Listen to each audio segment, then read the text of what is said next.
And so again, all right, again, welcome you to the South Sacramento Flooring Steering Committee. Our first item is, I want to do a round of welcome. Welcome you all here.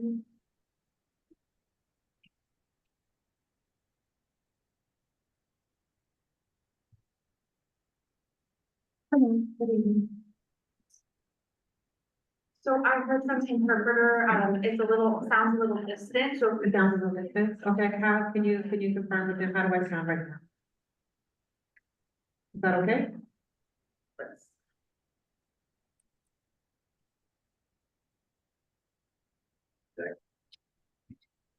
Waiting for confirmation.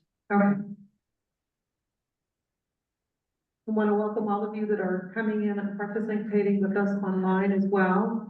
Also letting everyone in the room know that this meeting is being recorded. And then I'm going to pass this over to Nicholas for our meeting logistics. Hello, everyone. You're on. Can you hear me? Perfect. Just want to extend a welcome to everyone and thank you for everyone showing up tonight. We do have a packed agenda tonight, so we will be holding our points of order in place in order to get through it. Can you hear me better? Okay, there we go.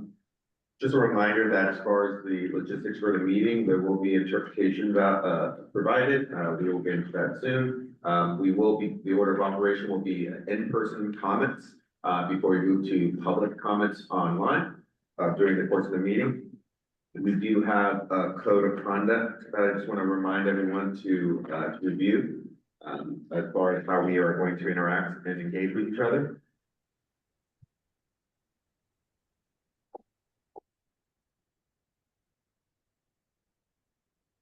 Let's go ahead and get a review of the code of conduct, make sure that we treat each other with respect, and remember they bring to Pat with the point.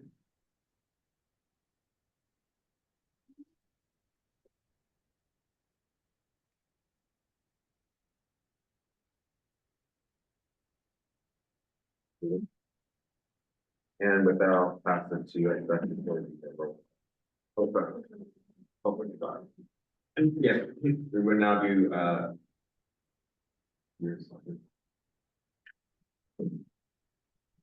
okay.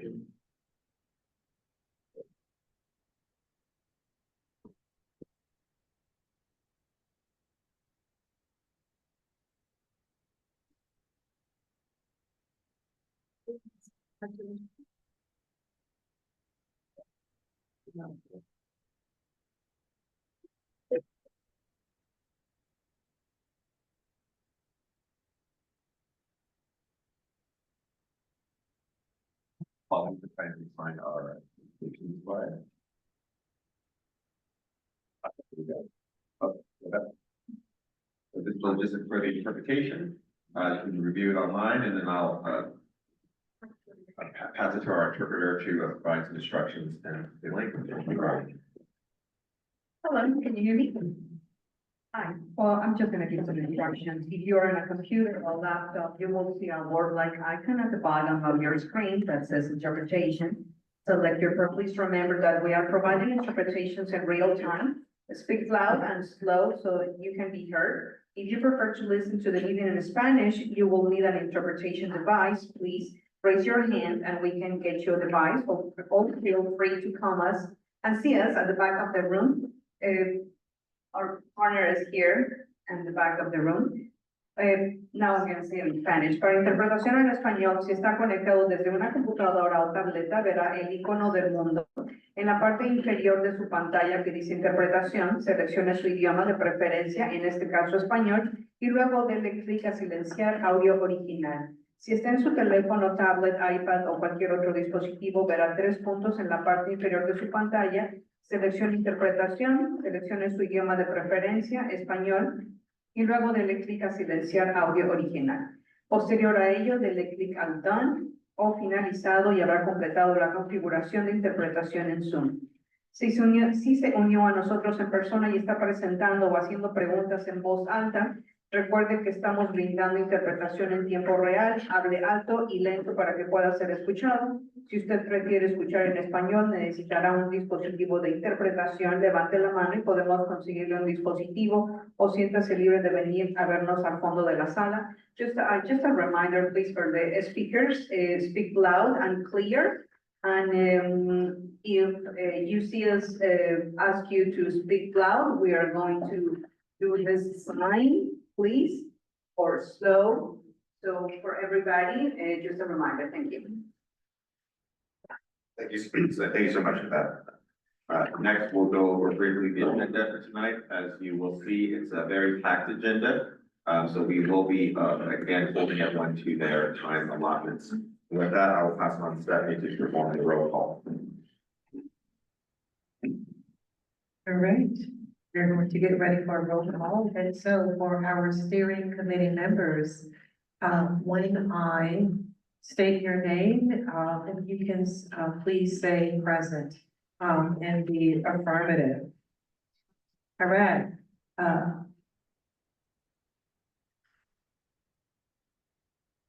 Bishop Chris Baker, Present. Patricia Shelby,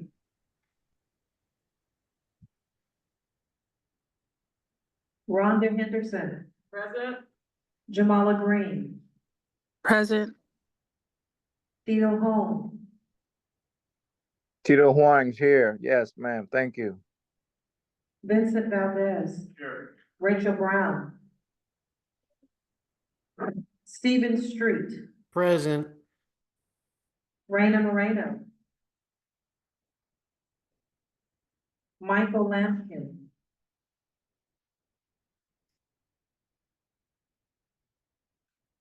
Richard Lincoln. Present. All right. Barry Boyd. Morgan Brown. Here. Lori Walker. Present. Roberto Rizzo. Present. Thank you, steering committee members. Next, at this time, I'd like to introduce our South Metro Air District staff. If you could just please confirm your presence today. David Yang. Present. Sarah Falafarsa, Present. Leah Colin, Present. Amy Roberts. Jaime Lenos. Here. Mark Lutzenhausen. Andrew Mann. Right. And then for our CARB staff, if you could please confirm your presence. Adriana Smith. Here. Kevin Halls. All right. And then we have our facilitators, Nicholas Towns and Britta Romans here as well. All right, thank you. You forgot Richard Falcone. Richard Falcone. Richard Falcone, I'm sorry. That's okay. Just sent it out there. Present. Thank you. All right, Richard Falcone. Ward Winchell.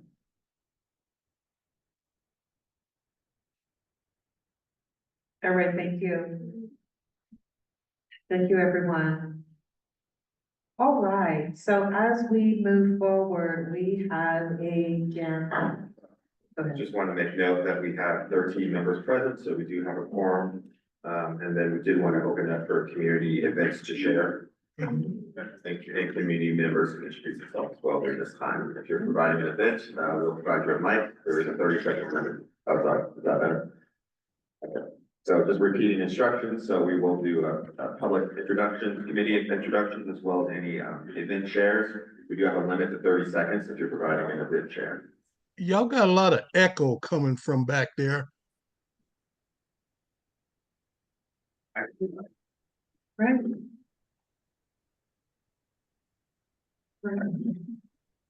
Yes. We have a microphone right here. You want to step up? Here is our mic. Right, thank you. Can you hear me?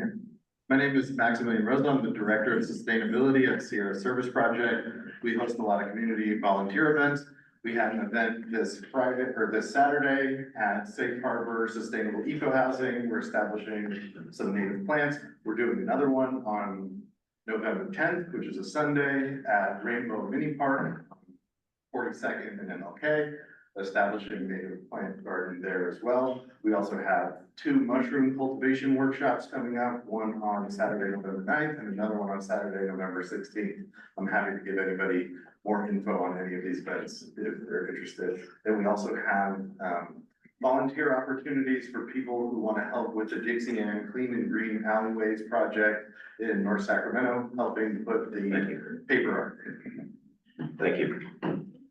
Any other community events to share? Have, Richard Falcone with his hand raised for an Richard, go ahead with your announcement. Thank you very much. I just wanted to let you know that United Latinos will be tabling and sharing information at the Latino Center of Art and Culture this coming weekend in honor of Dia de los Muertos and their El Panteón event that is going to be going on November 1st, 2nd, and 3rd. So looking forward to not only celebrating our culture as Latinos, but also sharing information coming from all the work that United Latinos and the AB 617 committee is doing. Thank you. Any other community events to share? If not, Stephanie, would you like to cover? Oh, yes, public introduction. If anyone would like to introduce themselves? Yes, for the record, everyone should quick introduction. Sure, hello? Yeah. Better, Adrian Wren with Valley Vision, I think I'll be on the agenda a little later.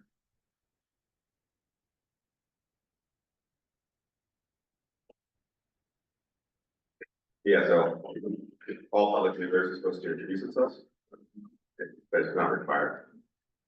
You ready to run? All right, and Stephanie can cover the approval of the meeting minutes. All right, thank you. So moving on and with our agenda for our administrative items, item A, the approval of our meeting summary. And so, asking for a motion to accept our September 2024 meeting summary. Of course, this information was sent out previously to all of our steering committee members.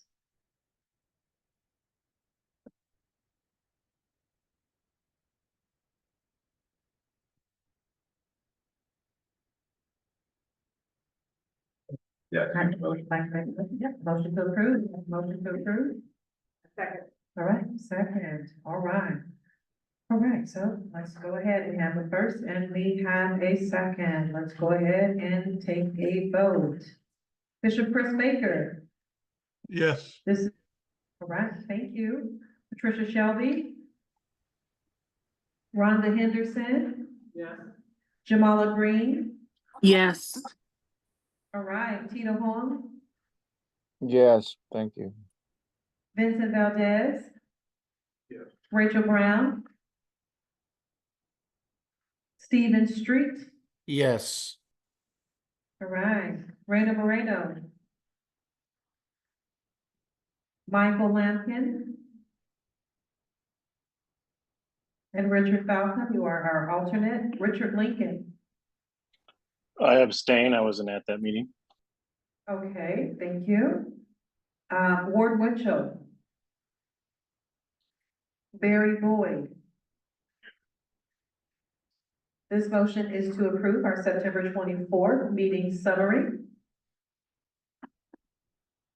All right, thank you. Morgan Brown. Yes. Lori Walker. Yes.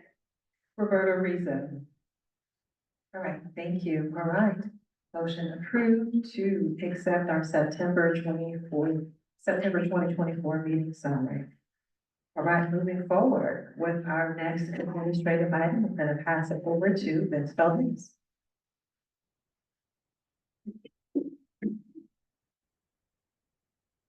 Okay, we're doing the new member applications.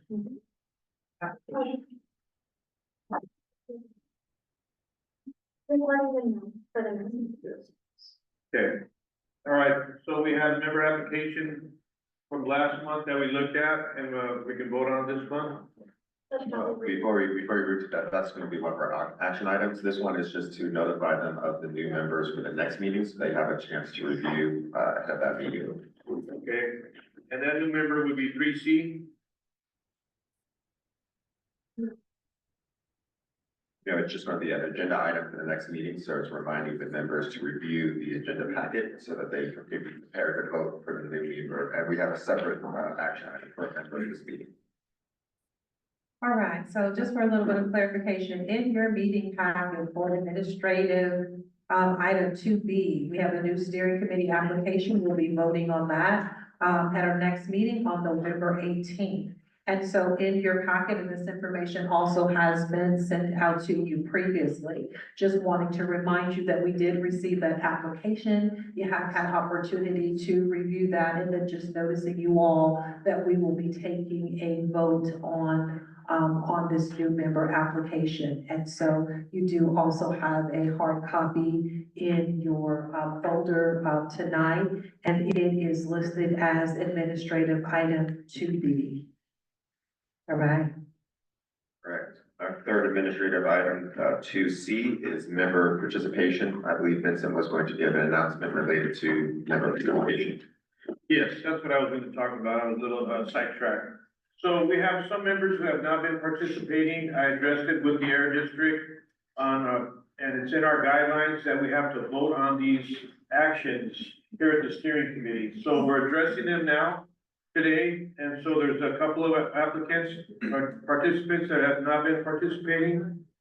And one, member who has stated that they have a physical problem and they're not participating. So we're gonna reach out to them, me and Stephanie, and we'll bring these, Can you bring the mic higher? and we will bring these, members up to a vote next month. And so that's what we have to do here, have our action made. So just wanted to remind everybody. And what's next? And next, we're gonna move into our third agenda item, action items. Third, 3A is partnering with Valley Vision on a community air grant. Again, as a general note, we have a limited time, so we will be trying to get through these. There is a deadline, November 1st, that is necessary. If the votes do not carry for either agenda item 3A or 3B, there will not be another opportunity to make a motion on this. Go ahead, Steph. All right, so at this time, we would like to bring up Adrian Wren to provide a presentation.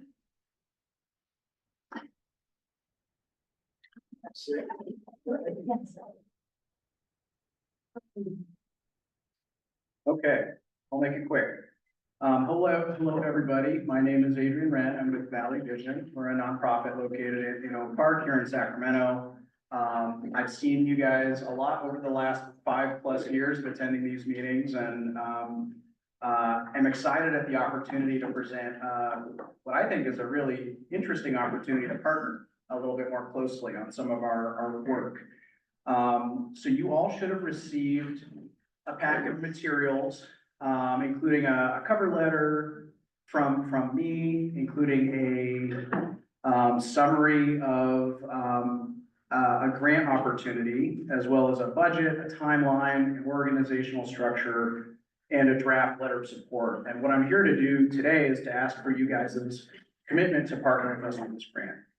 And I'm just gonna read the letter, and then I'll just be available for questions. I figure that's the best use of the time. So on behalf of Valley Vision, I'm writing to respectfully request the steering committee's commitment to partner on a Cycle 5 community air grant proposal. This proposal reflects an opportunity to deepen outreach and engagement across the now larger South Sacramento AB 617 boundary at a dynamic time for this CSC as it transitions to a CERB. The activities to be undertaken as a partnership between Valley Vision and the CSC with support from the Air District have been developed in collaboration with the CSC's outreach committee. Particular shout out to Rhonda, drawing from priority strategies identified by the full CSC in the past. It addresses several outreach opportunities identified by CSC members, advocates, agencies, and partners over the past 5+ years of the 617 program in South Sac. Of the $300,000 total grant size, $175,000 goes directly toward outreach-related stipends, services, materials, and more within the AB 617 boundary. $75,000 goes toward Valley Vision staffing and technical assistance to help with outreach, and $50,000 toward grant administration. Valley Vision has drafted a letter of commitment for your consideration and included a package of attachments with pertinent grant details. Thank you for your time. Happy to answer any questions. All right. We now have a period of comment for the steering committee on the action item. Before we go online, is there any in-person committee members who'd like to make comment? I have one.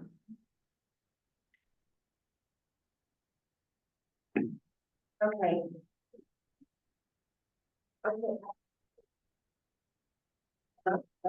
It's on. Can you make sure the mic is close as you can get? Okay, no problem. Yeah, I do have some questions. I know that you mentioned that you guys have been a part of doing, I believe, the helping with the air monitoring for the last 5 years. And I'm a new member, community member. And so what I want to find out is, I know that we've been targeting different areas to put the monitoring system meters. But I want to know what has been done in the last 5 years as far as have you guys, what improvements have been made? Have you guys just been getting data? Are you guys doing something with the data that you guys have gotten? That's one. And then with the data that you guys have found, has there been any type of restrictions on any of the businesses? Has any of the businesses been shut down or what are you guys doing with regards to that? Thank you for the questions. I think your first question was about air monitoring. And so, yeah, we've at Valley Vision, we've received a series of 3 community air grants since 2019 that I've been the kind of the prime staff for.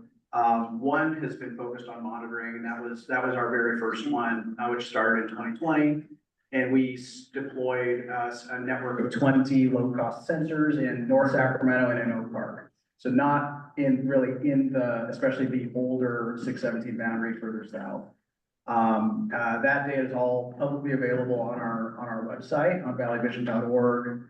Since we began monitoring, and we got some funding recently from Sac County Department of Public Health to continue that monitoring through April 2026. So again, that's purely for particulate matter, PM 2.5 and PM 10.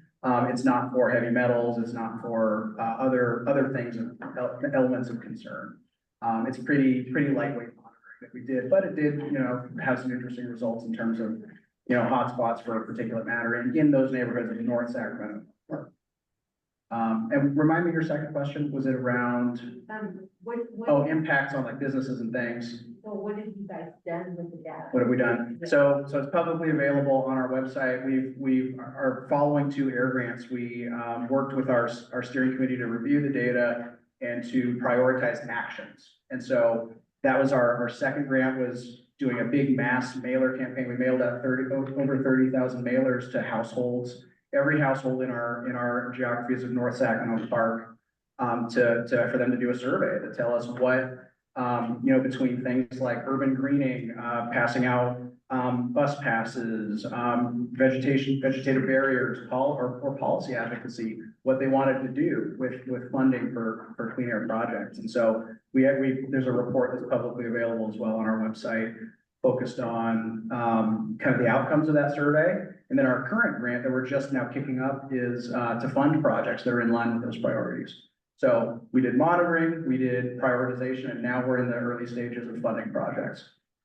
So when you say funding projects to do what? To eliminate the particulates that are in the area? Yep, emission reduction projects. They have to, in some way, improve air quality. Yeah. All right, thank you. We have a couple of other questions and for the sake of time, just again, just wanting everyone in the room know that we do have these items that do need to be voted on tonight if we are going to move forward with those. And so we do have a couple of other items. And so just being mindful of that, definitely want everyone to get their question answered, but we do have some other proposals. And so, let's also be considerate of that time for, the sake of the agenda and the other presenters as well. Thank you, Roberto. You have a question.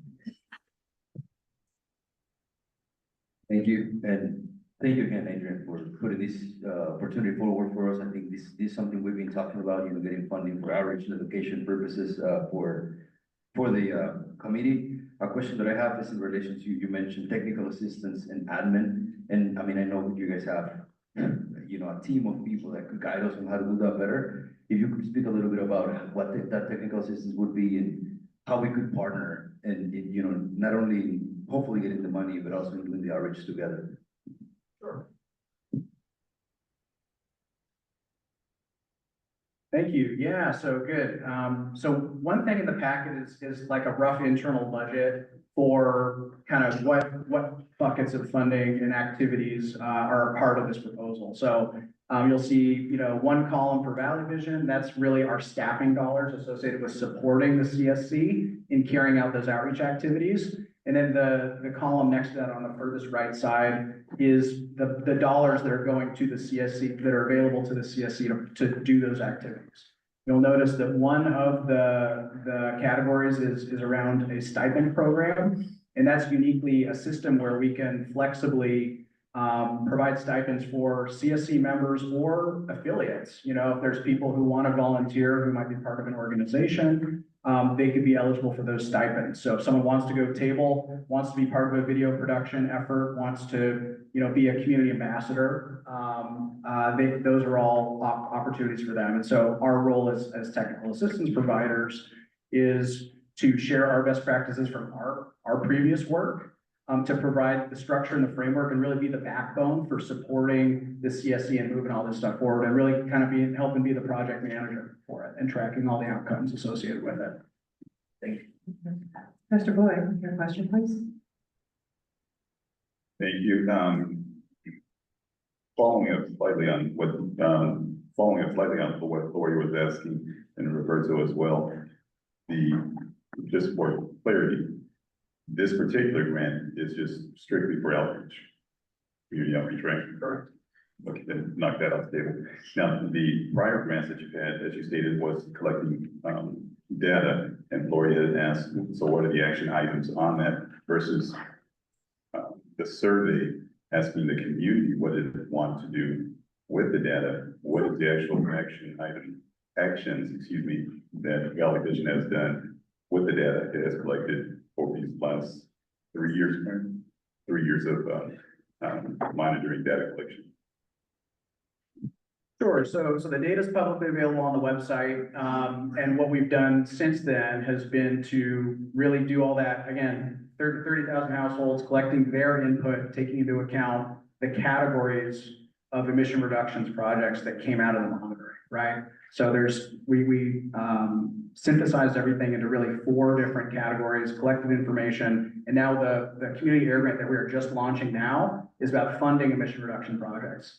So if there's a church group that wants to do a tree planting effort, or folks that want to provide incentives for community members to access clean mobility options, or any number of other things, they'll be able to apply for this pot of $150,000 for clean air projects in those neighborhoods. So we're really just kicking off this 3rd air grant, which is why, this one is different. This is, those projects that we call Sacramento Neighborhoods Activated on Air Quality 1.0, 2.0, and 3.0. This proposal in front of you is not 4.0. This is a unique partnership that we want to do with you guys, because we understand that the steering committee has only had about $25,000 worth of dollars that you guys are able to program over the past several years. And what we think we'll be able to secure is that $175,000 to supplement the outreach that you guys have been talking about doing for a long time and boosting that outreach, right? So that's really the goal of this is, hey, you guys have big ideas and big ambitions to get out in the community more. And to, especially with the now expanded boundary and especially with the SERP, and we want to help you do that. If there's no additional questions, one more. Well, same question. Yeah, I appreciate that. Maybe I'm not understanding correctly. The answer when I first asked, so this is an outreach grant, but then at the same time you said you're going to commit, not commit, but you're going to do the action items against the data that is collected, but then you ended back with it's an outreach looking to propose with us. Just kind of dry, I was asking what the information, the data that has been collected over the last 3 years, what actions have you guys or Valley Vision is doing with that information that has been collected versus a continued outreach, not only continued, but versus just outreach, that, hey, we want to team with you, get the word out, ask for more surveys. Hopefully that was a little clear, sorry. Yeah, I think Seconds left for this. it's important to think of this proposal that we're talking about tonight as really a separate track from that other work. That other work, we've done monitoring in a different geography, we've done surveying in a different geography, and we're funding projects in a largely different geography. This is really kind of I don't want to call it a one-off, but it's like it's a spin-off of that work, based on public comments that we've heard at these meetings, based on what the steering committee has been wanting to do for a while, and the wish list of outreach that we've connected with your outreach committee on. So the snack work and the monitoring, that's really a separate process, because that's a different geography that we've traditionally been working in. Now with the larger geography here, down here, there is overlap, but really this work is simply supplementing the outreach work that the CSE wants to do. Yeah, so we ran out of time for this segment. Unfortunately, I see that we had Bishop and Richard had comments online. We won't have time to get to that. And we also just want to remind everyone to please speak a little slower. We do have interpretation going live, and they need a little help on that. With that, we do have an opportunity to just launch a motion on this item. For those that are online, we'll run out of time. Okay, so what does this look like? Again, we, and I kind of. We only had 2 comments. For the discussion portion, the question section from the committee the time has elapsed. It's now time for the motion to move this item along. And after that motion, there'll be public comment on that motion if it passes. You as co-chair, and extend the amount of time for the segment. Correct. Right, and so, and then we do have a second.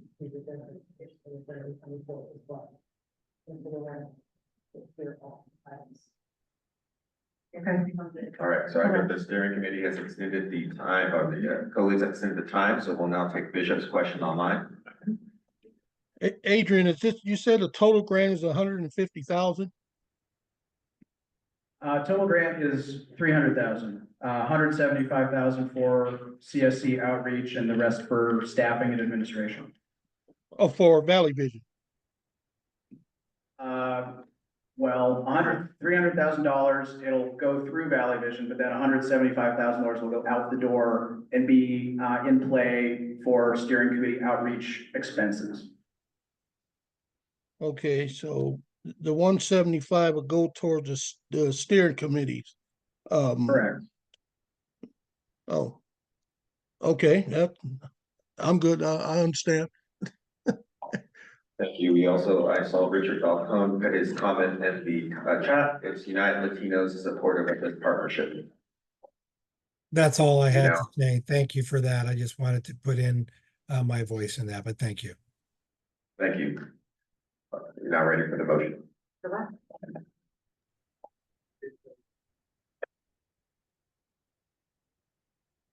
Sorry, I had my hand up too a long time ago. So yeah, this is a great opportunity for us as a steering committee to get some additional funds to do outreach. I've personally participated with Valley Vision on several outreach events in the community. They do a very excellent job. And I think we can learn and get a little more traction in our community by working with them in the outreach component of what we do. Thank you. Excellent. We've heard from all our steering committee members. All right. Before we move forward with the motion, is there anyone from the public that has a comment The comments will come after the motion. after this motion? All right, we gotta make a motion. Sorry, I'm trying to make sure that we keep on track. I know we got some other people that are presenting on tonight. I want to make sure that we want to give everyone an opportunity. All right. All right, so if I'd like to know if there's anyone to make a motion to approve our partnership with Valley Vision. I make a motion to approve it. Okay, we got a motion to approve and then we have, and we have a second. All right, we have a motion and we have a second. We're going to vote. The motion, We're the giving- motion for action item 3A has been approved. We now open for public comment on the motion. Action item 3A, partnering with the Valley Vision on community air grant. Any public comment on that action item? Any online? Public comment? Okay, please come up and, We have speak a to the mic. And and state the name for the record as well. And if there's any online comments, please raise your hand or put it in the chat. Go ahead. Hi, good evening, everyone, and thank you for being here. My name is Joelle Tony. I'm a community member. And I appreciate the materials being provided because it's very thorough. If you don't mind, I'm going to sit down. Thank you. So one of the questions that I have has to do with the reason for over 40% of the budget for this going to administrative things. Meanwhile, for community stipends and community workshops, we have less than 20% of the budget going to support that. I'm really interested in Valley Vision's past actions and what that type of funding has resulted in for the diversity and how people show up in these community meetings. The ones that you've been doing across Sacramento. All right, Thank thank you your for that comment. comment. Thank you Any for other your public comment. comments in person? Not seeing any. Were there any online public comments? Since the motion for 3A has passed, we are now open for vote, Steph. All right, thank you. All right, moving on with our vote. Do we have any further discussion on this item from the steering committee?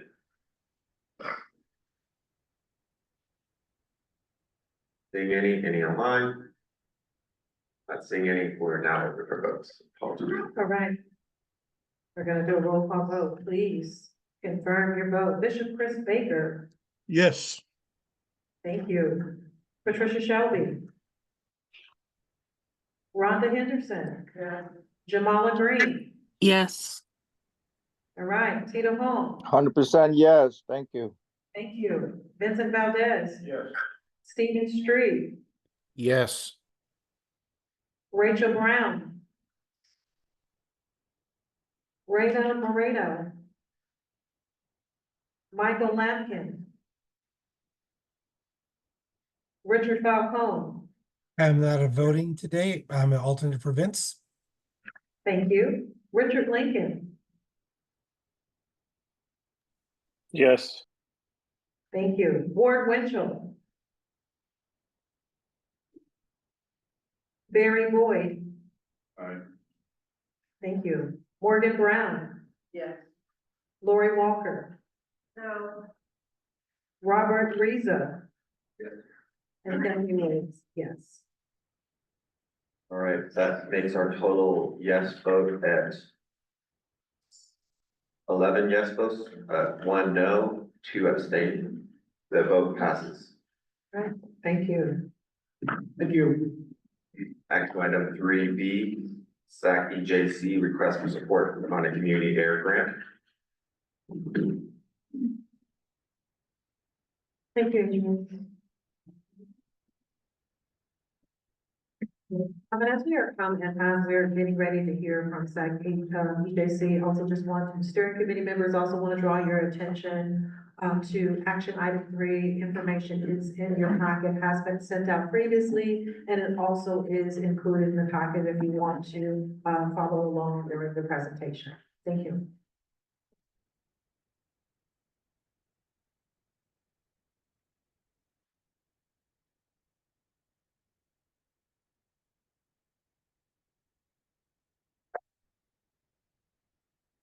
Good evening, members of the steering committee.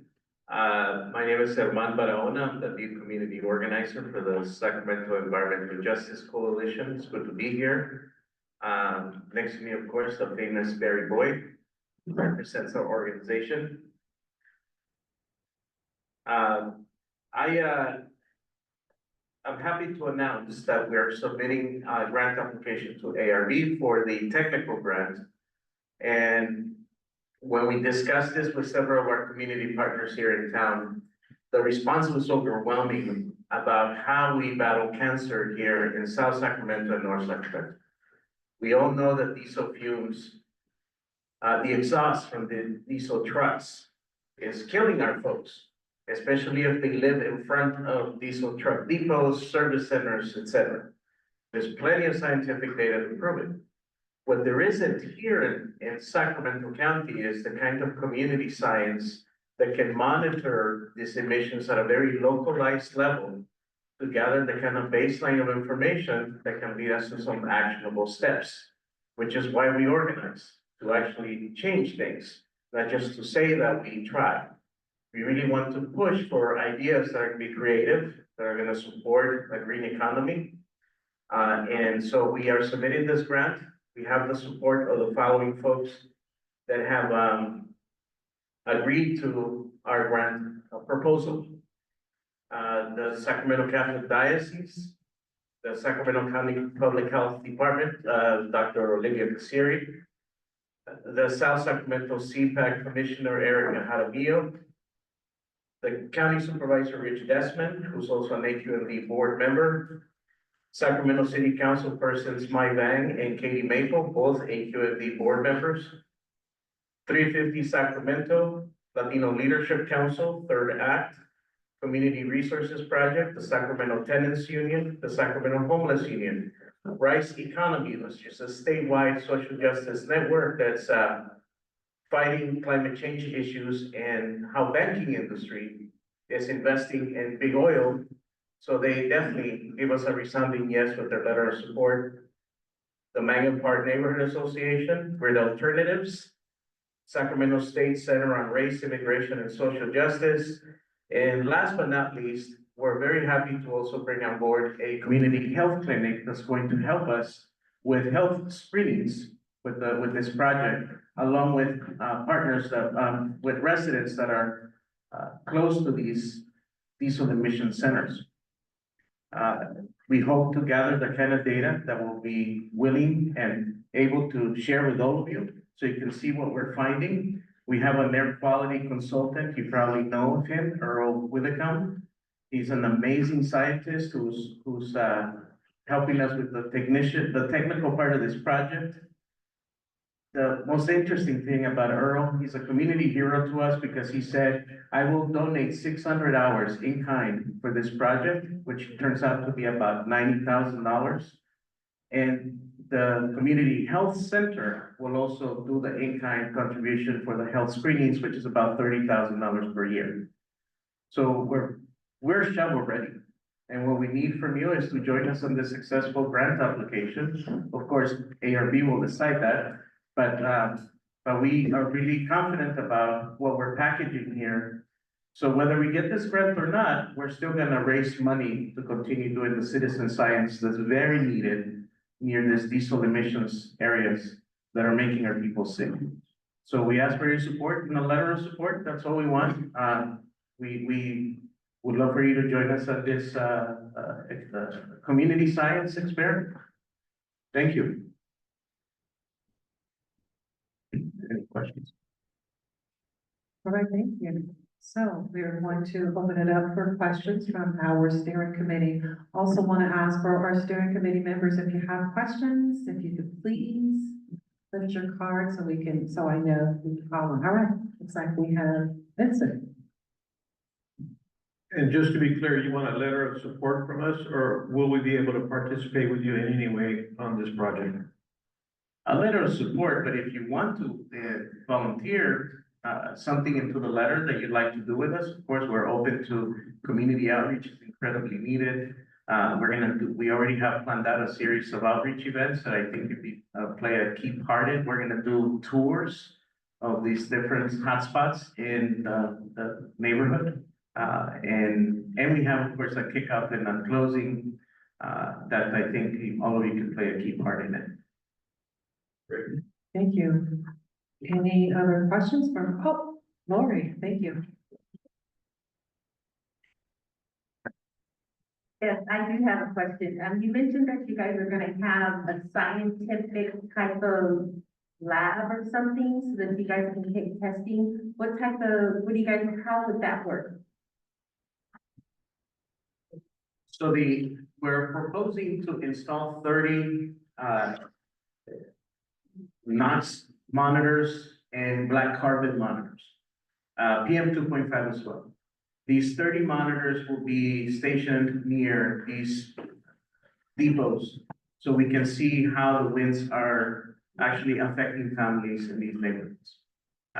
All that data is going to be gathered on a daily basis and put together into a computer where our technical advisors like Earl Withicom and a technician that we would hire would translate all that scientific data and make it accessible for all of you. But all this data is put together by a professional manufacturer that handles these monitors. And of course, we hope to gather enough of good data to get a baseline of information on what people are breathing across the street from a truck depot. And then once you guys get that information and you guys find that there's a particular business or that's maybe in violation, what would the outcome be there? The beauty about AB 617 is that it's asking all of you and us to look at the accumulation of pollution. While one may be actually obeying the law, they have a permit to pollute, it's the cumulative effect that's making our people sick. So that's what we're looking for. What is the accumulation of pollution that's affecting people and what kind of things can we plan for the future? The other thing is black carbon at a very molecular level is incredibly damaging for all humans. And while we don't have the equipment to really start testing blood samples and doing all that stuff, we have enough information to attach to this data to people so they can become aware of how damaging this is to your lungs, your heart, your central nervous system, etc. Right, thank you. We have a question online. If you have a question, just turn your card back up and we'll circle back to you to give an opportunity for those online to ask the question. Thank you. Bishop Baker, you have a question? Yes. comment? What is the total amount of the grant you're seeking? We are asking for the total $500,000. It's a technical grant application. Okay, how will that coincide with what Valley Vision is doing? Valley Vision, from I believe it's an education grant, right? This is outreach and education. It's very different than what we're doing. Okay, so my concern is I want to make sure, will y'all be working on the same thing, or will we have two different grants working on two different things? Or will we be on the same page if both of these grants are approved? The criteria for ARB is that technical grants have to have a quality control component that the non-technical grant doesn't request. So our data is going to be calibrated up to the best level possible of regulatory monitors, which is the kind of equipment we're looking for. And we have already an idea of what we're looking for. That's not a requirement in the $300,000 grant the Valley Vision is applying for. So I'm confused here. Adrian, what if $300,000, so they can do something you can't do? Is that what I'm hearing? They're only doing outreach. We're doing scientific data collection. We're proposing to do that. And Bishop Baker just wanted you to know, these are two separate transactions since we've already moved to approve Adrian's Valley Vision's request, that this discussion is solely for SAC EJC.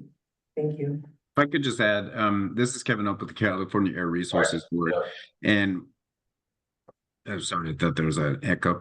We'll be giving out $60 million in grants across the state as a part of this cycle, and we do try to give different projects that focus on different communities that have different focus areas, and so this is completely.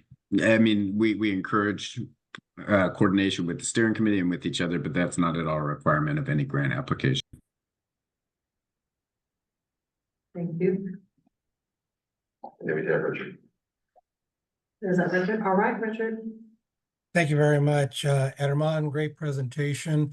I do want to let you know that we are very supportive of the work you're doing. I did want to just to let you know that as part of the new La Familia grant with the Greening of North Franklin, that United Latinos will be installing clarity notice monitors with the black carbon piece that will go along with that, along various sections along North Franklin. And so anything we can do to supplement your data, we would be very, very happy to do so. I also wanted to let you know that too, because you did mention on the lead component.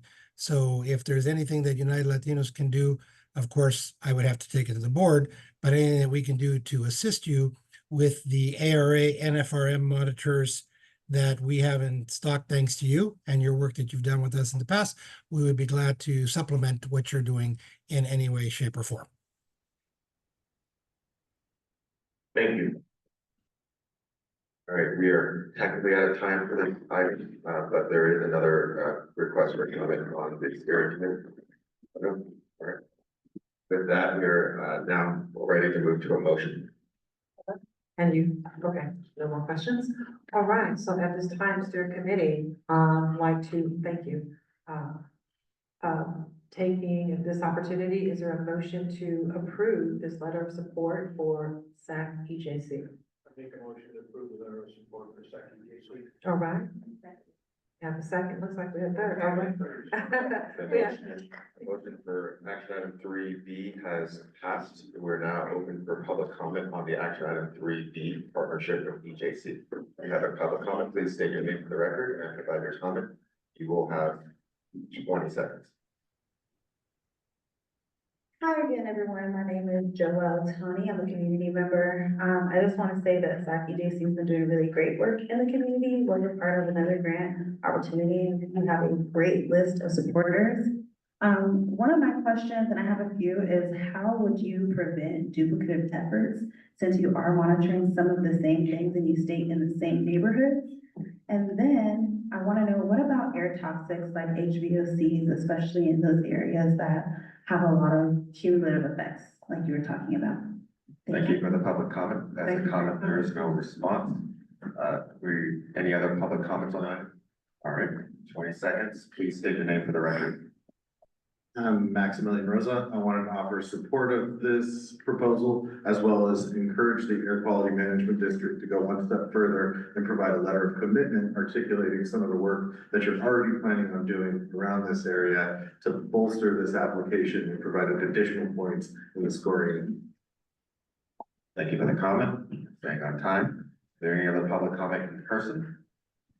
I'm seeing none. So we'll move to Jennifer online. Yes, am now speaking on behalf of the Mangan Park Neighborhood Association, who is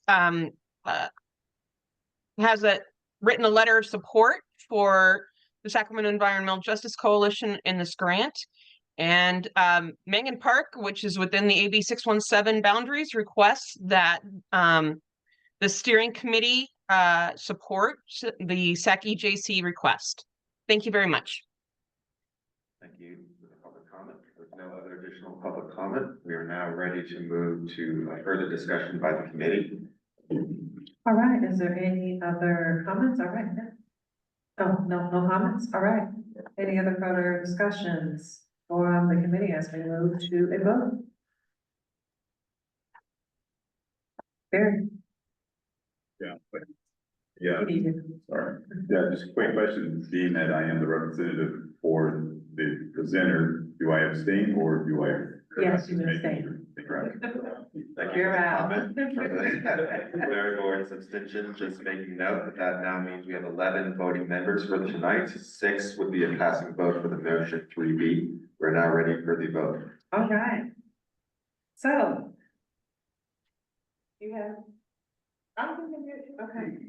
Good, you're throwing me off, man. You're throwing me off. All right. We're getting ready for a vote. Please confirm, your approval to partner with, for the letter of support for SAC EJC, starting with Bishop Chris Baker. Abstain. Abstain. Thank you. Patricia Shelby. Rhonda Henderson. Jamala Green. Yes. Tito Horn. Yes, ma'am. Yes. Thank you. Vincent Valdez. Yes. Rachel Brown. Stephen Street. That's a yes. Thank you. Raina Moreno. Michael Lampkin. Richard Falcone. Again, I'm an alternate for Vince, so I cannot vote. Thank you. Richard Lincoln. Yes. Ward Winchell. I'm sorry, Richard Lincoln? Yes. Thank you. Ward Winchell. Barry Boyd is abstaining. Morgan Brown. Yes. Lori Walker. Yes. Roberto Rizzo. Yes. Stephanie Williams is a yes. All right, thank you. The vote total. And is- just for clarification, Ward Winchell is also an alternate for me, Richard Lincoln, just so you know that as we're going. Absolutely, yes. I'm calling names just for the record. So we have 10 yes votes, 2 abstentions. The measure or the motion for action item 3B passes. All right. We are now moving to action item 3C, recommend new steering committee member application. All right. You have a limited time on this. All right, so let's just set this up. Let's set this up. In your application, in your packet, we have action item 3C. It's a recommendation for a new steering committee member. Just want to bring your attention that this is the application that we talked about in our previous meeting. This information also was sent out ahead of time. And so now we're at the point where we are going to vote on this item, which was previously discussed. Yes, with that, we are now open for committee discussion on this item 3C. Again, we have limited time, so we will be enforcing that. Any in-person committee conversation related or questions on action item 3C? Not seeing any online? Not seeing any. We are now ready for the motion on 3B. Excuse me. All right, steering committee, taking motions to approve our recommended steering committee member application. All right, second, we have a motion, we have a second. We have an approved motion on action item 3C.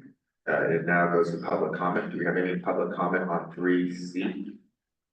In person, not seeing any. Online, not seeing any. We're now open for further discussion by the committee. Not seeing any. All right. We're now ready for the vote. All right, we're ready to vote.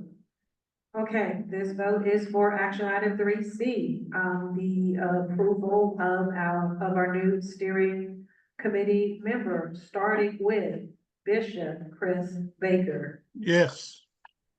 Thank you. Patricia Shelby. Rhonda Henderson. Yeah. All right, thank you. Jamala Green. Yes. Thank you. Tito Home. Yes, for me. All right, thank you. Vincent Valdez. Yes. All right, thank you. Rachel Brown. Stephen Street. Yes. Thank you. Raina Moreno. Michael Lampkin. Richard Falcone is an alternate. Richard Lincoln. Yes. All right, and we have Ward Mitchell, which is an alternate. Barry Boyd. Thank you. Morgan Brown. Yes. Lori Walker. Yes. Roberta Rizzo. Yes. And Stephanie Williams is a yes. That is 12 yeses for the motion. One abstention. So the motion passes. So motion 3C, action item for recommend use steering committee application has been approved. Moving on to agenda item 4A, discussion items, air monitoring data presentation, and we are right on time. Right, thank you.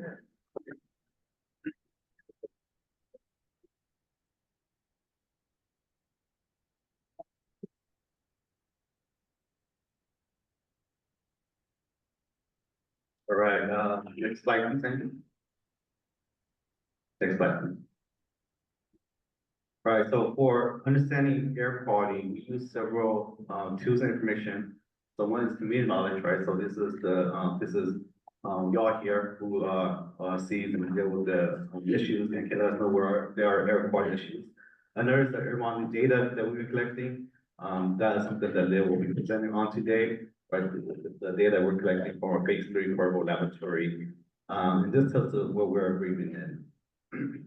The next information is the emission inventory, which breaks down the local emission sources that could contribute to our air quality. The state, our friends at the state CARB is currently working on that and will be presenting on the community emission inventory at a later time. So with all this information, we use all this information for the service to help us develop strategies. So with that, I'll pass it to Liam, who will give a raw overview of the air monitoring data.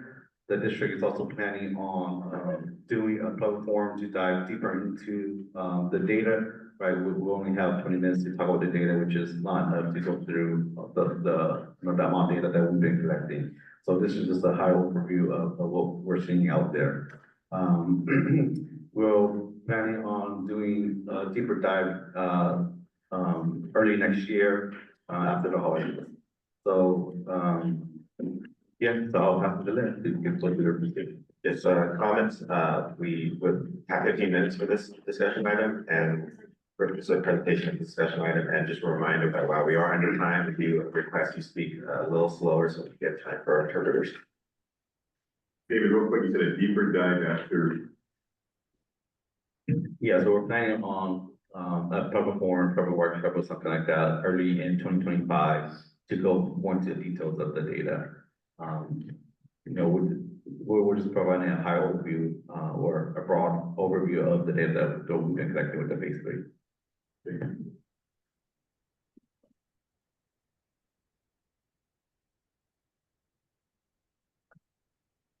So, my name is Leah Cullen, and I will be presenting some of our monitoring results from our monitoring in South Sacramento Forum. And today we will be focusing on the results of our phase 3 monitoring. We do have handouts on phase 1, phase 2, and phase 3. So you do have more information available in those sets. For the sake of time, we're just going to go over the more recent monitoring from our phase 3. Next slide. So phase 3 monitoring is a portable air monitoring laboratory that was launched at Farmington Middle School in April of 2023 and is still there in monitoring now. The phase 3 monitoring was intentionally located in the northwest corner of the original boundary, since this is where we saw higher levels of some pollutants from our phase 1 and phase 2 monitoring. Next slide. So as a brief refresher for some of you and also for newer members, I wanted to briefly go over phase 1 and phase 2 monitoring. So phase 1 monitoring was at 21 different locations across the original boundaries. And it was just measuring PM 2.5. And that started in back in 2019. And a lot of those monitors are actually still up. So there's been quite a bit of monitoring from those monitors. And then phase 2, that ran from 2020 to 2021 at 6 different locations. And it was looking at additional pollutants besides PM 2.5. So it also looked at PM10, black carbon, and air toxins. Next slide. And then coming to phase 3, so that expanded the pollutants further to also include ozone, nitrogen oxide, as well as meteorological conditions, such as wind speed and wind direction. And then also with phase 3, we're generally using, for most of these pollutants, more sophisticated monitoring equipment than what was seen in phase 1 and phase 2. Next slide. So I will be going through the results pollutant by pollutant, and I do have a brief introduction to each pollutant as a refresher and again for newer members. So we'll first look at fine particulate matter, or PM 2.5, and this is defined as any particles in the air that are 2.5 micrometers or smaller in diameter. And these particles are very small, they're invisible to the naked eye, and because they're so small when they're inhaled, they can get deep into the respiratory tract and into the lungs. And PM 2.5 increases the risk of health problems with the lungs and heart. Next slide. So shown here in black is the PM 2.5 levels at Fernbank Middle School. And then it's overlaid on the air quality index to provide some health context. So levels that were unhealthy for some members of the population were seen on one day. That was in September. And it's likely that there was some wildfire smoke influencing the levels on that day. Next slide. So this is now showing the average over that first year of monitoring, and then comparing that to our other monitoring sites in Sacramento County. So the average that we collected in the first year is below the federal annual standard, which is based on an annual average. And then the average that we see at Fernbank Middle School is closer to what we see at peak sites in Sacramento County than it is to all the other monitoring sites. And those peak sites for reference, since this map is very zoomed out, is there's one of those sites is in Arden Arcade, and then the other one is just off of I-5 north of downtown. Next slide. So the next thing we'll look at is black carbon, and this is part of particulate matter.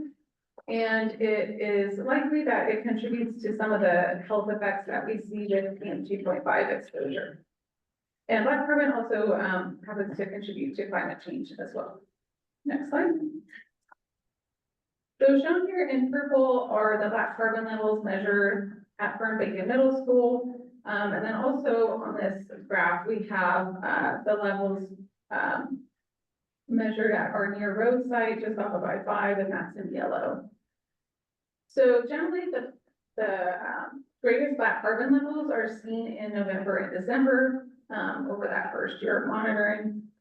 And generally we see lower levels at Fernbank Middle School than we see at our near road site, which we expect because Fernbank Middle School is right next to a highway.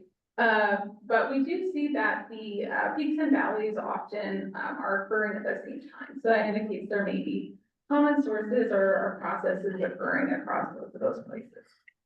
Next slide. So shown here is the average black carbon over the first year compared to the other sites we have in Sacramento County that measure black carbon. And the levels at Fernbank Middle School are lower than those sites. However, I will note that that's what we see for this particular location. But in phase 2, which again, I'm not presenting today, but there was a phase 2 location that had levels similar to our near road site. Next slide. So next we're looking at coarse particulate matter, or PM10. So that's defined as any particles that are 10 micrometers or smaller in diameter. So that means it includes PM 2.5 but also particles up to that 10 micrometer diameter size. So the larger particles are still invisible to the naked eye, and they can still be inhaled and lodge in the upper respiratory tract. PM10 is associated with worsening of diseases related to the lungs, such as asthma. Next slide. So shown here are the PM10 levels at Fern-Bacon Middle School over the first year of monitoring. This monitoring is a little different, whereas every 1 in 6 days, every black square is a measurement on this figure. And we did see levels above the 24-hour California health standard on a single day. It is expected that wildfire smoke regionally would have influenced those levels. And then as a note, we are showing the California health standard instead of the federal health standard for PM10 because it's much lower and more protected. Next slide. So shown here are the average PM10 levels measured at Fern-Bacon Middle School and then compared to the other Sacramento County sites monitoring for PM10. Generally, we see that the levels at Fern-Bacon Middle School are lower than the peak site in Sacramento County. And for reference, that peak site is located on Bradshaw Road, south of US 50 and north of Jackson Highway. And then the average levels measured at Fern-Bacon Middle School are below the annual standard for California. Next slide. So next we'll look at ozone. Ozone is different from the other pollutants we've looked at in that it isn't directly emitted by sources, but it's formed by other pollutants. So ozone is formed by nitrogen oxides, volatile organic compounds, and sunlight. And ozone increases the risk of health problems with the lungs and heart. Next slide. So shown here are the ozone levels at Fern-Bacon Middle School measured over the first year, and this figure is similar to the one I showed for PM2.5 earlier. And we see levels that are unhealthy for some members of the population on 6 different days. And those levels that reach that unhealthy for sensitive groups also were above the federal and state standard for ozone. Next slide. So shown here are ozone levels compared to other sites in Sacramento County. On my previous slides, I showed averages, and instead I'm showing a specific value. That's what the federal standard is based on for ozone. So that's why I switched to that instead of an average. And what we see is that value for Fern-Bacon Middle School is similar to what's seen at Folsom. And Folsom has historically been the peak ozone site in Sacramento County. As you can see here, though, the highest site is actually our Arden Arcade site, and so that site has become the highest ozone site last year in the current year. Next slide. So our last pollutant is a group of pollutants which are air toxics. And these are pollutants besides the ones that we've already gone over that can cause harmful immediate or long-term health effects. So for phase 3 monitoring, we measured volatile organic compounds, or VOCs, which is a category of gases. And we also measured metals from particulate matter. And some of these VOCs and metals are considered air toxics, and so those are the ones I'm gonna focus on in the next slides. Next slide. So for phase 3 monitoring, we measured a total of 60 different toxic air contaminants. And so we looked at those levels and evaluated them for non-cancer health impacts. And 1 out of those 60 were at levels that could have possible non-cancer health impacts. That toxic is called acrolein. It's a volatile organic compound.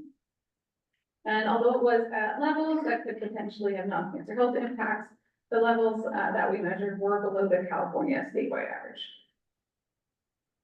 So next, we're going to look at, evaluating cancer risk, and we're gonna first go through that looking at, what's expected from carb modeling.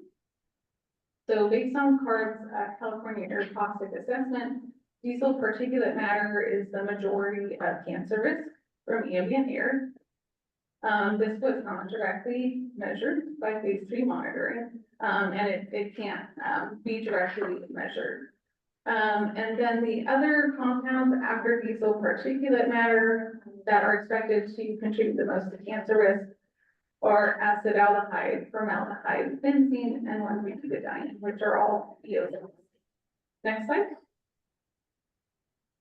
So this is showing the CARB modeling, and it shows that for the original boundaries, that diesel particulate matter is 78% of cancer risk. So it is the majority of cancer risk. So as I mentioned, it cannot be measured directly, unfortunately, so we don't have a value that we measured to share, and we are still looking at ways we could potentially estimate diesel particulate matter from what we have measured, such as black carbon. Next slide. So although we didn't measure diesel particulate matter, we did measure those other VOCs that were expected to contribute the most to cancer risk based on CARB modeling. So those are shown here, and the levels for Fern-Bacon Middle School are shown in blue, and then the statewide average is shown in orange. So acetaldehyde, formaldehyde, and benzene were seen to be higher at Fern-Bacon Middle School than the statewide average. And then for 1,3-butadiene, for Fern-Bacon Middle School is shown as a dashed straight line, and that's because we did not detect any 1,3-butadiene in our monitoring. However, the minimum detection level is the top at that dashed gray bar. So the 1,3-butadiene, if it wasn't detected, doesn't necessarily mean it was 0. It means it's anywhere between 0 and just below the top of that dashed gray line. And we are not able to pinpoint exactly where it is from our monitor. However, I will mention that 1,3-butadiene is a toxic that has gone down significantly. In California, there was a reformulation of gasoline in the 90s, and the 1,3-butadiene levels have gone down quite a bit since then. So the fact that it's below detection is not what would have been seen 30 years ago, so I will mention that. Next slide. And so I have been talking a lot about VOCs, so I did want to share some of the metal results. Generally, we didn't detect a lot of metals during phase 3 monitoring, but I have included in this table arsenic and lead. These are both air toxics, and they're both cancer causing. We did not detect arsenic during phase 3 monitoring. We did detect some levels of lead.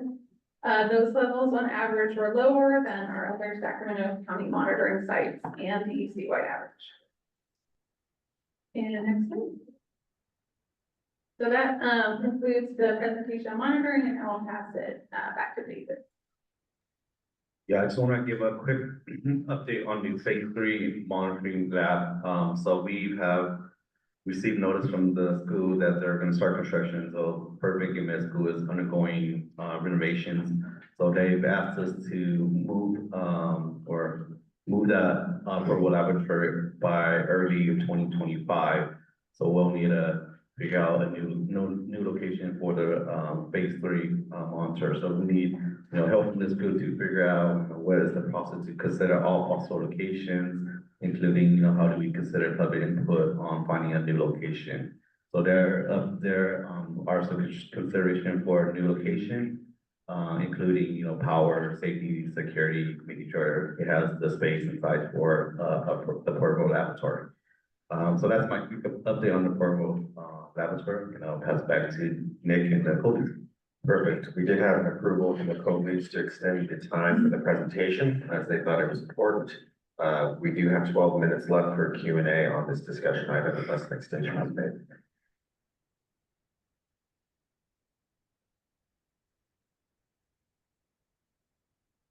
All right, so, I gotta see you, Vince. So for steering committee members who have any questions, please put your hands up so that you can be recognized. Okay, I think- Public comment will come at the end of this agenda item, discussion item, 4. There will be no Q&A in between, public comment in between. Thank you, Leah, for the report. There was a lot of information there. I appreciate, educating us on with the information you provided.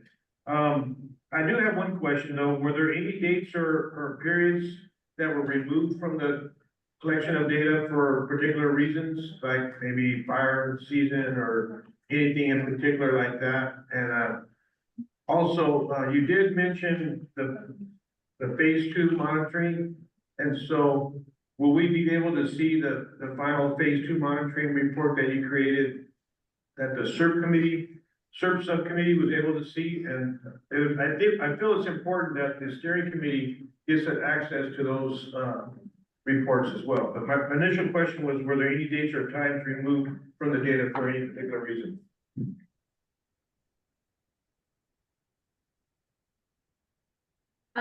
So there were not any, dates removed. So as shown, I just kind of highlighted, wildfire smoke influence, but it wasn't removed. And the data that was used has gone through, validation by our air monitoring staff, just like our air monitoring at our, district sites.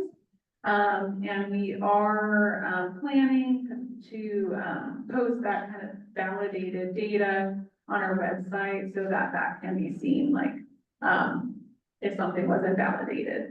So, it is validated data, so anything that was invalid, was not included. But otherwise, there wasn't anything, removed or excluded. And then for your second question, we do have a handout, today that has some phase 2, and I think that probably kind of covers what was shared in the SERP subcommittee. No, I'll defer to, David on that. I know, we are planning to do a further data presentation, so, yeah. Yeah, so the traffic report that you're referring to, Vincent, is, with Janice. As you know, she's been out, so we haven't received the final approval to release that document yet. Or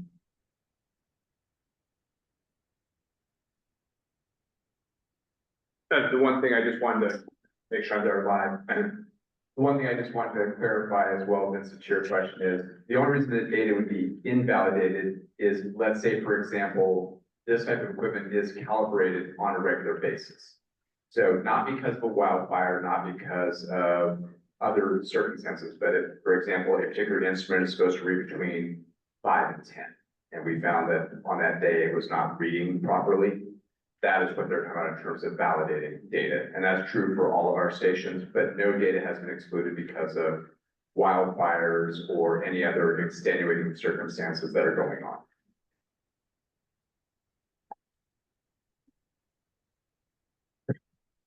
Okay, I have a question, regarding the other toxics, and I just wanted to know, I'm like, for the formaldehyde, the benzene, butadiene, who are I wanna know what are the sources of those? Just a general. Yeah, so, we will be doing emissions inventory procedure, so we will be getting into, sources expected within South Sacramento Forum, but, I can kind of speak to like general sources. So, so all of those VOCs as organics, generally come from organic combustion. So, so yeah, talking about the, I guess those four, well, actually, yeah, the four that I showed for cancer risk as well as acrolein. They can come from, wildfires, residential wood smoke, vehicle exhaust, stationary sources, so kind of industrial sources, tobacco smoke, so that's kind of common to all of them. And then, some things that are kind of specific to some of them, acetaldehyde can come from coffee roasting. Benzene is actually like a part of petroleum products, so it's associated with like gasoline stations, and vehicles, vehicle exhaust and gasoline combustion. Same with 1,3-butadiene, I mentioned that, it has likely been reduced from, gasoline, reformulation, but, definitely comes from vehicles.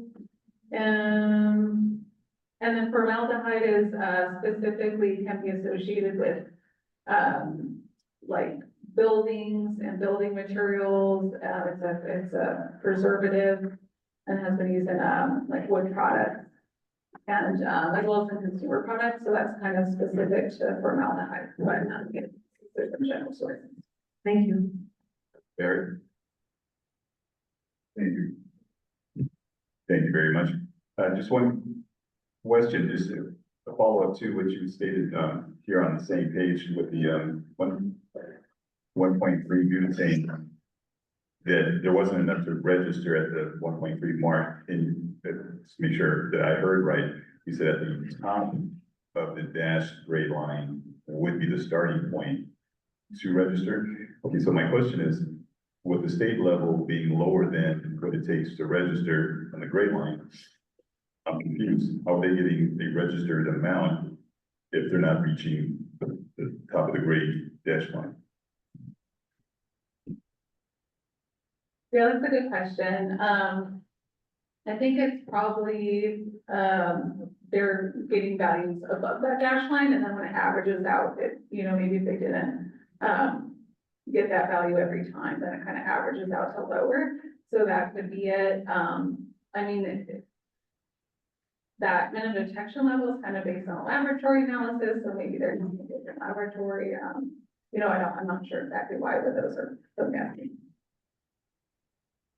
Thank you for that. Just for clarification, you may want to put that in parentheses, an average for the state recognized level, so same question doesn't get asked again. Thank you. Any other in-person committee questions? If not, we do have a question from Richard. We do. Oh, Vincent, go ahead. Okay, and so, we talked about, so early in, when we were all meeting together, we learned that the wind blows in a northeast direction. And so we were talking about the monitor near I-5. Is that on the east side of the freeway? And I know that our phase 3 monitor is on the west side of 99 here. So do you think that impacts our data collection at all? Because we're on the west side of the freeway?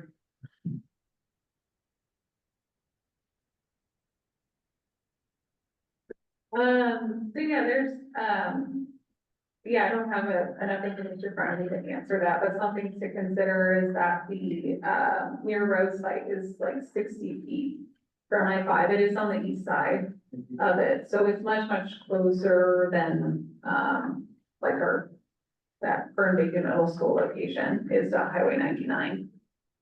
And, and I haven't, gone into looking at, the meteorology quite yet, so it's kind of, hard to say like what we're, measuring at Fern Bacon Middle School and in respect to Highway 99. And in the end, I'm not familiar with like the meteorological data at that near road site, but just in terms of distance, the near road site's much closer than Fern Bacon Middle School is to the highway. Thank you. All right, and if no other in-person comments or questions, then we will, committee comments or questions. We will now go to Richard Falcone. Hi there, thank you. Couple of questions, I'll make them brief. Number one is we consider a new location for the phase 3 monitor in light of the construction that's going on along Fern Bacon. What would potentially happen to the integrity of the data that we are collecting by moving the monitor into a new location? Is this we start over, and then along with that, because again of trying to keep with integrity of data, must it stay within the original AB 617 boundary? That's the first question. And the second question is, as I look at your numbers, I'm just wondering, number one, when will there be the opportunity to correlate your data and try to combine your data with any of the data that was released by the Shasta Technologies mobile data monitoring that took place fairly recently, and of course with Dr. Kasiri's project, and that is the Sacramento County Vehicle Emissions Project, for the work that we have been doing in the county. Hi, Richard. Thank you. Mark Lautenheiser with the district real quick. So on the first one, there is no issue in terms of integrity of the data for making the school. Obviously, picking a new location means you're not going to use it as a baseline. And this actually goes a little bit to Vincent's question a moment ago. Location matters. And sometimes that location, like if you go near a highway, you may see emissions you expect from a highway more. If you drop it near industry, you'll see emissions more from an industry than say highway. So every location has pros and cons, but it doesn't change the integrity of the data.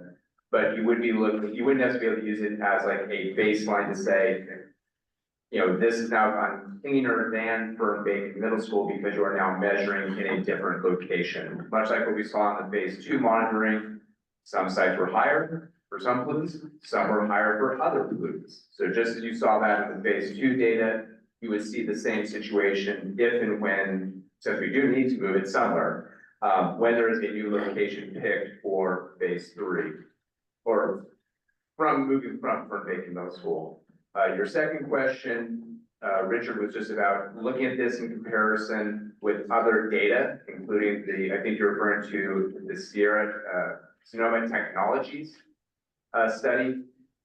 You know, those are all things that we want to continue looking at, taking a look at this data compared to not just the data we collected through Sonoma Technology, the data that you mentioned from the county study, the Dr. Series Office Health Fund, but also looking at data from other projects that have been going on. You know, Latinos has been doing different studies. Potentially there's going to be monitoring by SAC-UJC going on if they're awarded this grant. So we are always looking forward to the opportunity to be looking and correlating as much of this data as possible. Did I miss anything there, Richard?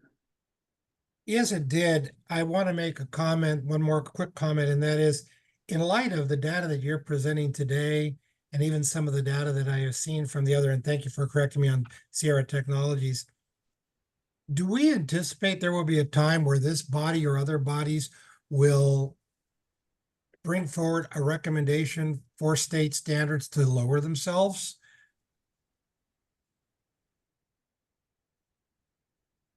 You know, Richard, that's an interesting question, and I'm actually going to invite our partners to weigh in on that one.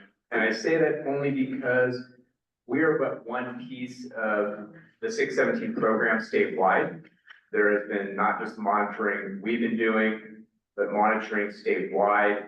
And so how that plays out on a statewide basis is a great question. And I think it's one that goes even beyond just ourselves as an air district. So I'm going to sort of defer this one at this moment in time, but that's a good one to even potentially follow back up on it just in the interest of time. And maybe just on that note, I'll leave, before it goes over to the regular public questions as well, just to reiterate the one thing that David said at the very beginning. We know that we were only able to really give a snapshot in the time here tonight. As David mentioned, we are looking at doing a much deeper dive. We're actually thinking something on the order of 4 hours for those that really want to geek out, so to speak, on the data. Probably a couple hours towards just be able to dive into the data, and then a couple of hours for a Q&A, not just for the steering committee, but for the community at large. other community organizations, our public officials as well. We need some time to still figure out exactly when that will work for everyone, once we get past the holidays, but very early in 2025. Any other steering committee questions or comments? The co-leads did opt to extend this time. With that, we have about 3 minutes left for public comment on this discussion item. Oh, sorry, excuse me. Moving on to discussion item 4B, which is the CERT subcommittee's recommendations for the new air monitored location. There will be a time after these discussions for public comment on both 4A and 4B. Hopefully more than 3 minutes. Okay, everybody, it's Vince back again. So I'm the CERT subcommittee co-lead as well. And so we have been talking about getting the phase 3 monitor. I'm just gonna say it, the monitors we use for phase 3 and the one location for the new location for the phase 2 monitors at our CERT subcommittee meeting. And so it's come to our attention that the only way we can get new locations for these monitors is to have a vote on it here at our subcommittee meeting. And so the discussion is coming up today on the new locations for where we would like to put those monitors. And so the CERT subcommittee has discussed putting the phase 3 monitor at either the city corporate yard on 5730 24th Street, or we're looking into the truck stop over on the corner of Mack Road and Stockton Boulevard, which is getting really developed, and there's a lot of truck activity over there in that area. And so these are the two locations we've looked at. And so finding out that it's going to take some time to get these monitors set up, it's very important that we make a decision on where we as a subcommittee, as a steering committee, would like to have these monitor locations at. And so either one of those locations is has been talked about at the CERT subcommittee meeting. And so the phase 2 monitor can go at one of those locations, or we haven't really determined any other new location. There is the other phase 2 monitor that's going to be going on Power Inn Road and Fruit Ridge Road with the United Latinos EPA project. And I do believe we're going to be putting another one in the Grant area as well. So the phase 2 monitors are going in other locations, but us as a steering committee can vote to have locations determined. And after that vote, all we're voting is to ask the air district to find out the possibility to have these locations used. So I'm bringing it up today. We're not voting on it today, but I would like to entertain discussion from the steering committee and the CERT subcommittee. We've talked about it, but any input is greatly appreciated. Thank you. Roberto. We're now opening up for discussions and questions from the steering committee. Want to hear it? Okay. Thank you, Vincent, for that. I have a question on the locations that we're looking at. Actually, 2 questions. So how long are we supposed to leave that monitor at the specific location? Is there a time frame that we're looking at? Yes, time is of the essence. We have funding, I believe, for those monitors to the end of 2024. 2025, I'm sorry, yeah. Okay, great. So 12, Yes, 12 next year. months. Okay, awesome. And then wondered if maybe this was discussed in the separate committee, but when we're thinking about these new locations, I'm wondering if we have. So the reason I'd love to hear the reasoning behind on the locations that we're choosing. Is there the why, right? Like, so what's the purpose on the specific? I mean, I heard, for the Mack Road and Stockton Boulevard, completely agree. I live nearby. There's a lot of movement right there. There's a lot of trucks. But I'm just curious about if in the CERT committee was discussed, like why specific locations, if there's bigger concerns in some areas than others. I'm sorry, yes. So the city corporate yard is the industrial complex where all the city vehicles come in and out of. There's also a fueling station there. And it is also next to the airport in Sacramento, which flies out of a lot of airplanes out of there that use leaded fuel. And so there's a corner of that complex that we can put a monitor in. And I mean, there's a lot of electrical stuff going on there, solar parking garage or a canopy, solar parking canopy. The air district has 2 electric vehicle, cars there. And so it's not like that we don't have a connection with that facility already.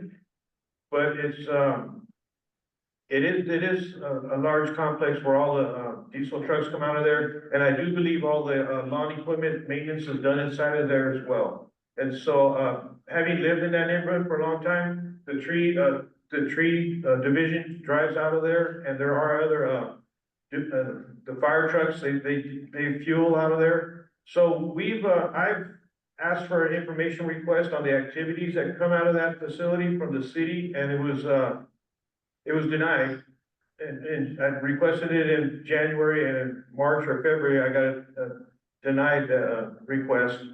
And so I've resubmitted it again with the help with the Katie Maples office, the air district, everybody's included on it this time. So instead of just Jose Citizen asking for information, maybe we can get some more information with some of our partners in the community as well asking. So we're looking to find out exactly what the activity goes on in there, but it's a prime location for a lot of different contaminants that come out into our community, for sure.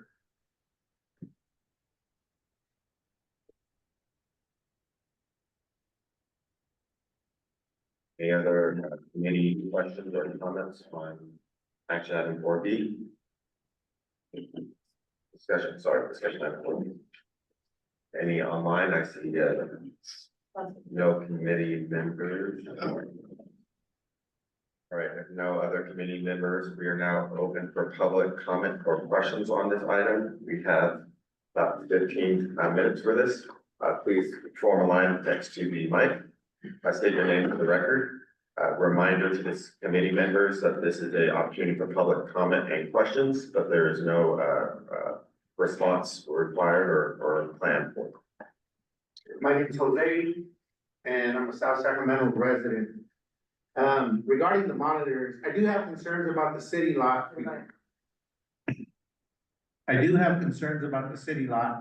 For the reasons that you want it there. There's a lot of noise, and you might have to speciate what's coming from where or how it's going into the community. I wanted to recommend something in Woodbine, specifically because I have PM10 concerns. I used to work at an auto body shop, and no one sands a car down inside with the vacuum. It's always done outside. All that does is blowing into the neighborhood 50 yards away.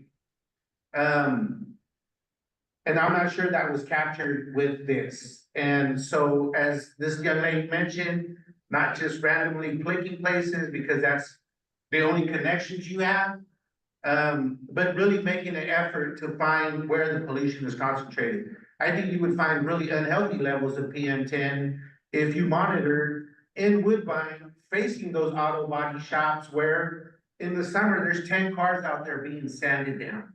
They'll paint them in a booth, but they sand them down outside. Separately, there's coal trains coming through that are not closed. That coal dust is going into that community. So that's my suggestion for that. Thank you. For the public comment, next. Hi, everyone. My name is Joe Tony. It's me again. And thank you, Committee Member Falcone. You asked one of my questions, so I won't go over time. The first thing is comparison to the worst areas in the region. I noticed that was one of the ways that this data was presented. And I think that for a region that was already selected because it has poor regional air quality, we shouldn't be comparing to the worst regions, rather looking at places that have improved air quality to where we are so that we have a goal to work towards. The next thing is the emissions inventory. Why isn't the emissions inventory being presented to us in a workshop along with this data? It's really important to be able to see where these sources are coming from as we're looking at these high levels, because then we're able to go towards the SERP with an idea in mind. The next thing is, if you look at this graph, you see the valleys and the troughs, the peaks and the lows, and this is because we have seasonal PM change. And when you give an average for an entire year, that is very messy data. It is important that we parse out, because in the summers, PM 2.5 is lower because atmospheric changes. In the winters, it is higher. When you present this as an average, it is very difficult to understand the seasonality of this data. When you give, so I would recommend either looking at, parsing out what the averages are of seasonality by the seasons, as well as pulling out what those really high levels from those wildfires, giving us an average that takes out.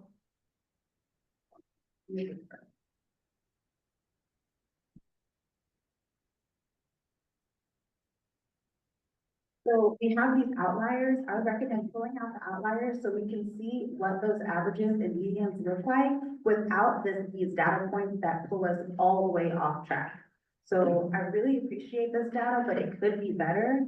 And I would love to see how you explain all of these regions having decreased levels of PM 2.5 over the years without having implemented a SERP fully. So it looks like you don't have to do any work. You're here for no reason. It's already going down. So let's really try to get to this because kids got asthma, people got cancer. We really got to give them the answers here. So thank you all for your time.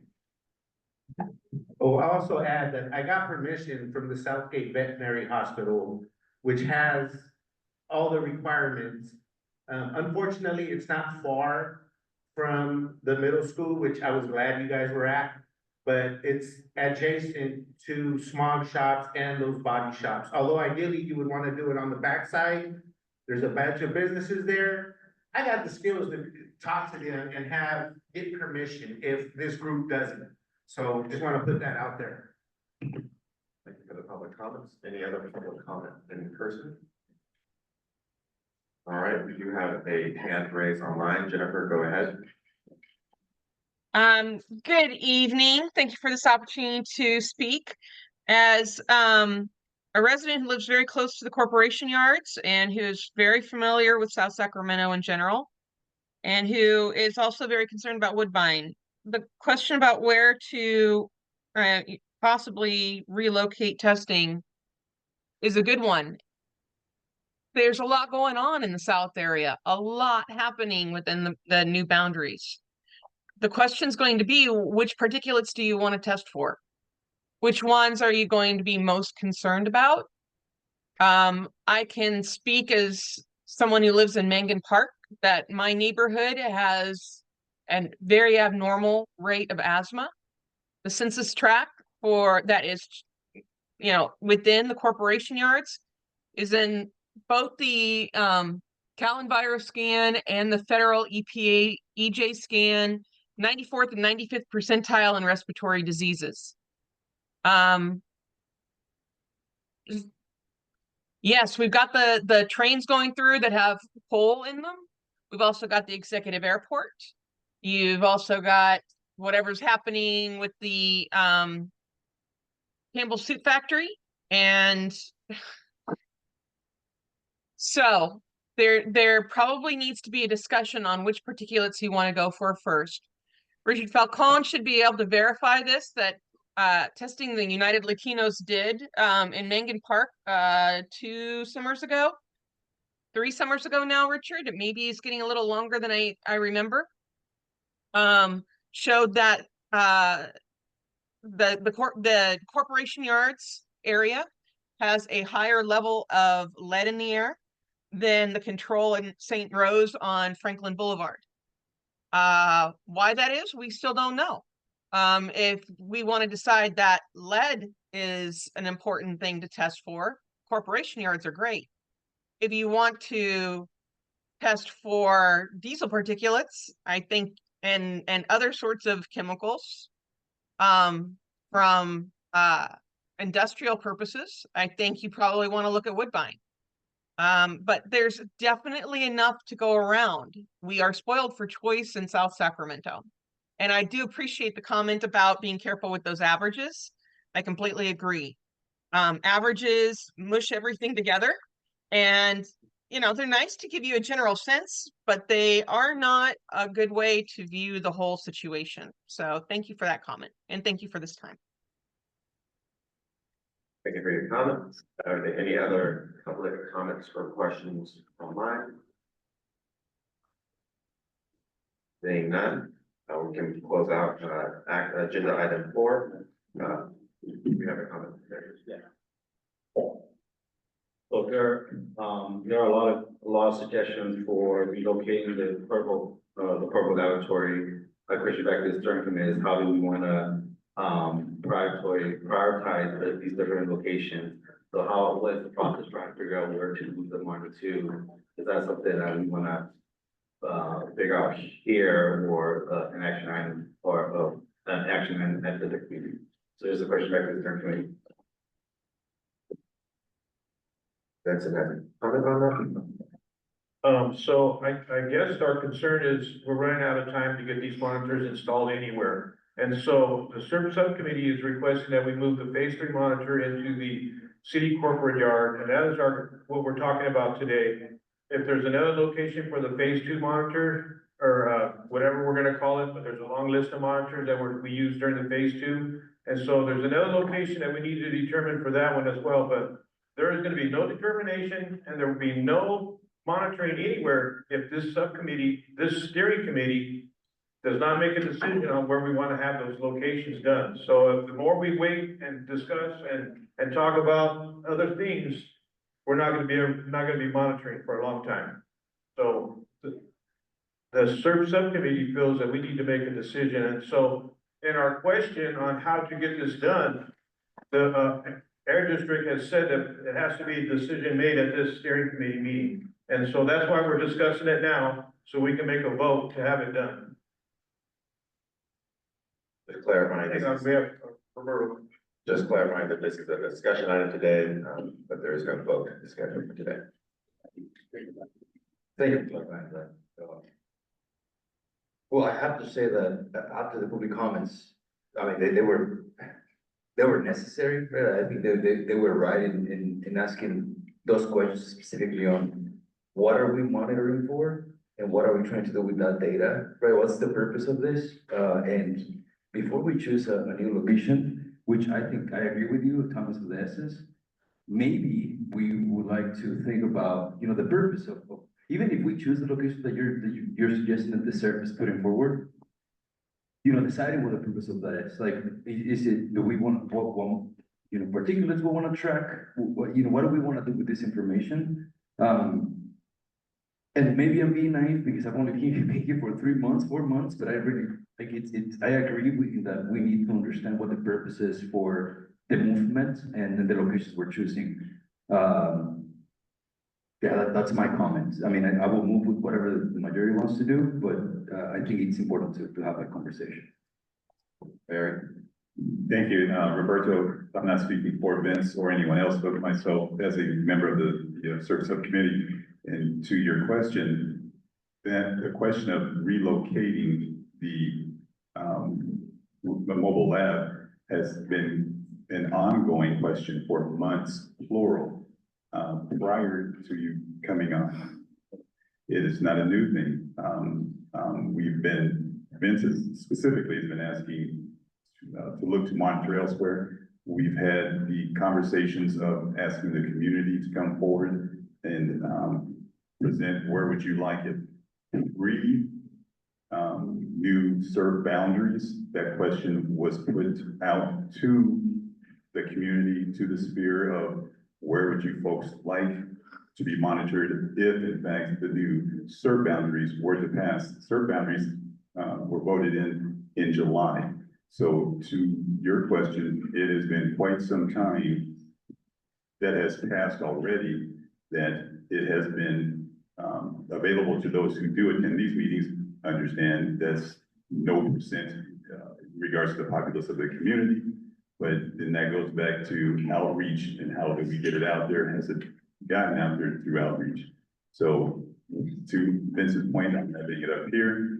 The clock is spinning very quickly. So the decision, my opinion, at the next meeting, we make a vote. We have a vote on where we're going to place it and not continue this dragging on of months and months of trying to figure out where. So again, my request that the vote for placement of the purple mobile lab be placed both take place in next month's meeting. So we have 30 days now, more or less, or whatever the next meeting is, to both do outreach and everybody come prepared to where you think you wanted best placement, and we go from there. Perfect. We do have a comment online from Richard.com. I want to reach out. Go ahead. Thank you. Real briefly, I want to echo Jennifer Holden's comments. United Latinos did do some monitoring there on Mangum Park. And yes, the South does have a wealth of problematic places, and whatever decisions it is that we make, I want to stress one thing, and this is out of focus groups that have come from the work that United Latinos has said. Stop telling us, this is from community, Vietnamese and Spanish language communities. Stop telling us the area is bad and tell us what we do about it. If we're going to continue to do these areas here on monitoring, and I understand the need and desire to do it, I fully understand it. Believe me, in the years that I've been doing this with United Latinos, the community wants to know, what are we going to do about it? And believe it or not, they have their own recommendations of what to do about it. So it's, when do we start listening to community? And I'm going to just stop there. Thank you, Richard. Kevin, did you have your hand up? Yeah, first of all, I just wanted to say, I think I've been a part of a lot of different steering committees, and I think this has been just an excellent discussion, and especially the public comments and the steering committee members, all of your feedback. I think it's been really valuable, and I just wanted to commit that we'll definitely be working with the Air District to gather information and try to put together for a lot of the different sites that were discussed today, maybe offer support for putting together maps and profiles of some of these sites, just so that we can have a little bit more structure in terms of what are the potential options, what do we know about them from the emissions inventory data, to really inform that discussion so you feel comfortable being able to make a decision next month. And the other thing I wanted to do is just respond to Mr. Falcone. And that's really where we're going with this community emission reduction process, is developing strategies and actions. And this monitoring data can really inform lots of different types of actions, including rulemakings, permitting, enforcement. So this data really does help provide future decisions with more context for what we know about the different communities. And that's really where we're going to be going in the next 5 years as we develop and implement this. Thank you for that comment. And if no other discussions or comments for discussion item for A and B, we're now ready to go on to our agenda item 5, right on time. We already had public comment. That was just On this last, on the vote location? Yes, correct. We already had a public discussion. Okay, I'll wait till the end for the. Yes, there will be a final public time. Sorry, the committee revisited the same area that we already had public comment on. Discussion item, or agenda item 5A, outreach subcommittee. Are there any updates from the outreach subcommittee? No, there's no updates. Our contribution was, helping to put together the proposal for value. The comment was no updates, that they helped with the proposal for Valley Division. Nicholas, I have something to bring. Yes, for item 5A, outreach subcommittee. Yeah, go ahead. So, this is Vince again. So I've been a busy guy this month. So I've been talking about trying to get an intern for our steering committee to help us with our website, gathering of the information from the Air District, from the Air Resources Board, from all the reports that we have, and getting it onto our website. And so I visited City College and I met with the counselor there, and they were excited about us having the opportunity to engage one of the students. It would be at a $25 an hour rate and 4 hours a week. When I brought this up at the meeting, the Air District had a question on who would be paying for this. So we have to figure out how we would do the pay for an intern. But I will have information laid out to look at next month for everybody. I will have it for Rhonda to share at her outreach subcommittee meeting.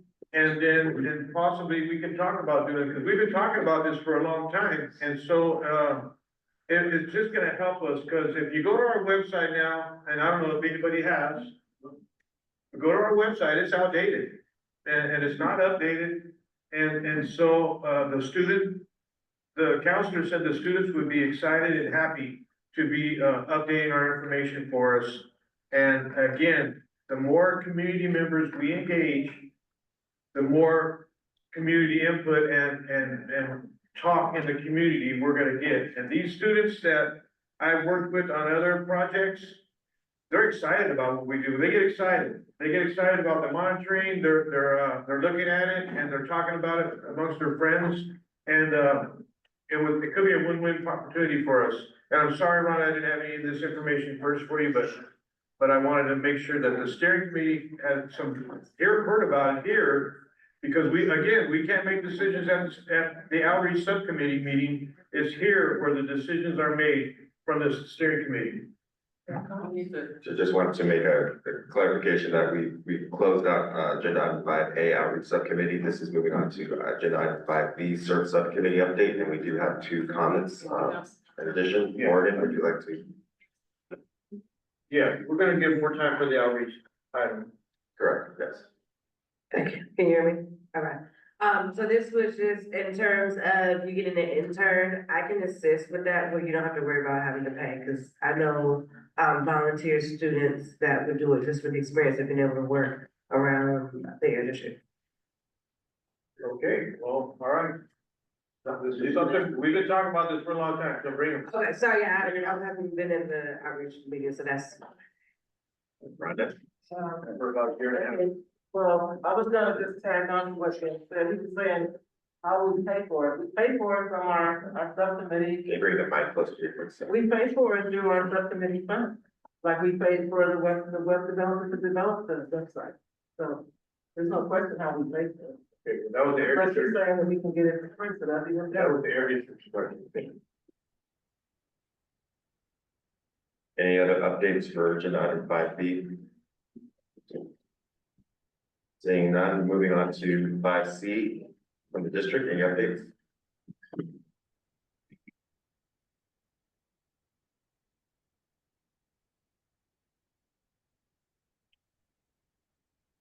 No updates, all right, so we're closing out agenda item 5. Moving on to agenda item 6, new business and upcoming meeting topics. Number 8, next meeting topics.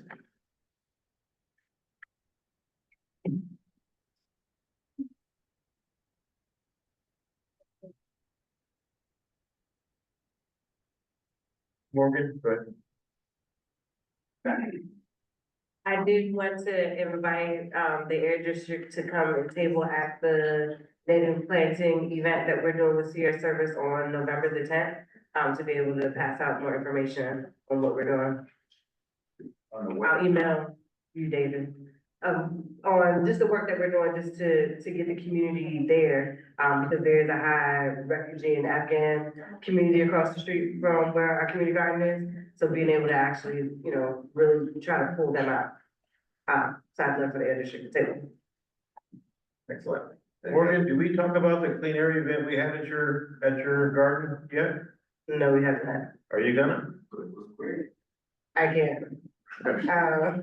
So we had a clean air celebration, at Rainbow Park on September 29th. The Air District came out there, we had Heartland, we had about 9 resource vendors out there. Sierra Service was out there, they harvested a lot of the produce that, they had initially planted, in the front of our garden and gave it out to the community members. We did get a lot of traffic from the kids across the street. We did get a couple people that came from off of Facebook. So I wanna say based on registration, I wanna say it was about maybe 40 bodies, all together. More.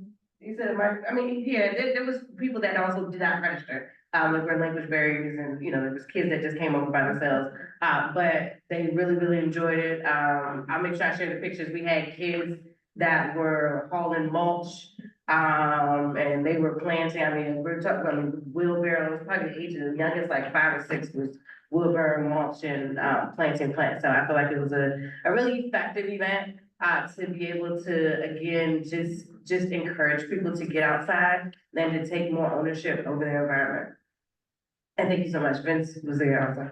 Thank you, and it was a wonderful event, and when it began to get about 100 degrees, it looked like people were kind of not showing up anymore because it got really hot.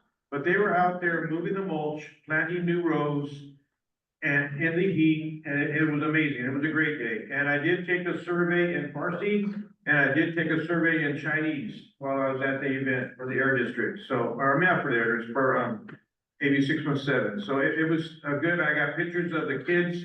They were under a little tent right in front of the Air District's table, and they were doing coloring, they were doing something, a bunch of little kids just having fun out there in the 99-degree weather. So, thank you. Thank you for that. I did attend the farmer's market off of Meadowview Road with the Air District and the Vehicle Emissions Project, United Latinos. We were out there. And yeah, that farmer's market is struggling, and it was nice to try to have an event there to promote people to come out, but I don't think we were successful in getting a lot of people out there, and that farmer's market needs support locally, and I don't know how else, but in regards to outreach, and if we are going to be having a public forum on our data and information, I hope the Air District would reach out to the steering committee to help us establish an event to go to a facility where there is going to be a lot of people there, so we can actually engage the community instead of trying to go and make an event and hope people show up. And so we talked about upcoming community events. We talked at outreach about creating a calendar. And so there are a lot of different things coming up that we miss every year because the holidays roll around. And so Martin Luther King Day is one that's coming up. The Sweet Potato Festival over at Meadowview neighborhood, San Bernal Center. And then there was another event coming up that I just slipped my mind right now, but you know, there's a lot of holiday events. And just so you guys know, there was one year that we celebrated everything we did over the year at our meeting. And since we're meeting during the holidays this year, I hope that we take some time to thank everybody for all the efforts that were put in doing this and getting this done, as well as the Air District, the CARB, and then the community members as well. So just looking to have a party maybe, or something like that. But I don't know, I'm just rambling because I think we have extra minutes now. We had it. They're very common. You are right on that, Vince. Coming to an event that's already well established, and then the table there is always the better focused use of time and resources. Let me phrase it that way. But to what Vince was asking in regards to about updating the website, into which more share her pictures and we'll have those pictures uploaded on the website, to which Vince has been asking for 2 years, at least, for pictures on the website. I'm as guilty as everyone else and haven't submitted anything, but take a moment, submit pictures showing CSC in action and or that you're just in the community, so we can put that on the website. Last thing, I think we have discussed this, having a QR code made for this committee. In addition, let's think about having an app made as well. Of course, we're not rolling in big bucks, but for the fact, let's have that discussion. True on that, I'll restate, we are rolling in big bucks. We're just not using them to our advantage at the moment. So to that QR code, app, pictures to the website, uploaded, and let's grow the website with any community outreach that we can do outside of our own community outreach, i.e. community radio, community television, free, this is where nonprofit, yada, yada, yada. And you can run those at no cost. And it's by law, the SEC has to be, local broadcasters have to broadcast. It could happen overnight, but it's still being broadcast. Thank you. All right, so that closes out agenda item 5. Going back to agenda item 6, we did have one comment for additional topics. Stephanie, do you want to go over agenda item 6A, number 2, December election? Yes, absolutely. Okay, so just bringing everyone's attention. that in our December meeting, we will be taking a look at, making nominations. We'll be making nominations, in November and December, for the new co-leads that will take effect in 2025. And so just wanting to put that, information out there, put that in your hearing, so to be considering those that you would want to nominate. And so we will be taking care of that, in our November and December meetings. And so I believe that we would have nominations in one meeting. And then in November, let me take that, we would have nominations in November, and then we would come back and vote in December to take care of that vote. And then they would be seated in January. So just some things to be looking, ahead for, in our next meetings. Upcoming meeting dates, November 18th, and then also, December 16th. And with that, I am going to pass it over to Sar. She's going to talk a little bit about the meeting location. Yes. Well, so, as Stephanie mentioned, we are having a meeting in November, on November 18th, and a meeting in December, on December 16th. And that December 2nd date that was originally scheduled will be canceled. So we are having a monthly meeting in November and December instead of that one combined meeting. In terms of looking at meeting locations for those two dates, we had some great suggestions from Barry and Vincent regarding looking into the Florence Square location, specifically the digital cafe and lounge. So we did go out there and we took a look at the space. We think it's a great space and we think it can work for our meeting. We did just want to share with the group that it is set up like a cafe. So it will be set up slightly different than what we're used to. Not necessarily the same conventional setup, but there are tables and, we will need to be a little bit more flexible with the arrangement, although it can support the meeting. So just wanted to share that and check in with everyone. If we have support, largely from the group, we will move forward with reserving those dates. But we wanted everyone to know what to expect, and it being set up slightly different. We think it can still be a great location. All right, and with that, the steering committee members, anyone have any concerns about the, meeting space for the digital cafe? None in the room? None online? All right, thank you. Perfect. That closes out agenda item 6. We are right on time, so we're able to reserve our time for public comments, which is 10 minutes. So agenda item number 7, public comments. If you have, please form a line in front of the mic. Take your name for the record. We'll start in person and then go back to online. Please raise your hand online if you'd like to make a comment. So are these general public comments about? This is general public comments, questions, or statements related to anything on the items discussed today. Well, I'm a little bit disappointed in you, Vince, trying to force a vote today. I've heard from you and a lot of steering committee members here that they're presented with votes at the last minute and then forced to vote on stuff that they are not well informed of. We talked about the requirements for citing the monitoring station, and a vote will be next month. But there was no conversation here about finding other locations. So when you guys come next month, you only have potentially this one. Now, lead was brought up several times, and this is for the benefit of the steering committee. That neighborhood has been studied extensively for lead. And it was determined there was 2 likely causes. One is the airport, the other was a gun range at Magnum Park, which has since shut down. If you guys detect lead in that community, there is nothing you can do about it, really, because aviation fuel is regulated by the EPA. The district cannot do nothing about it. CARB can't do anything about it.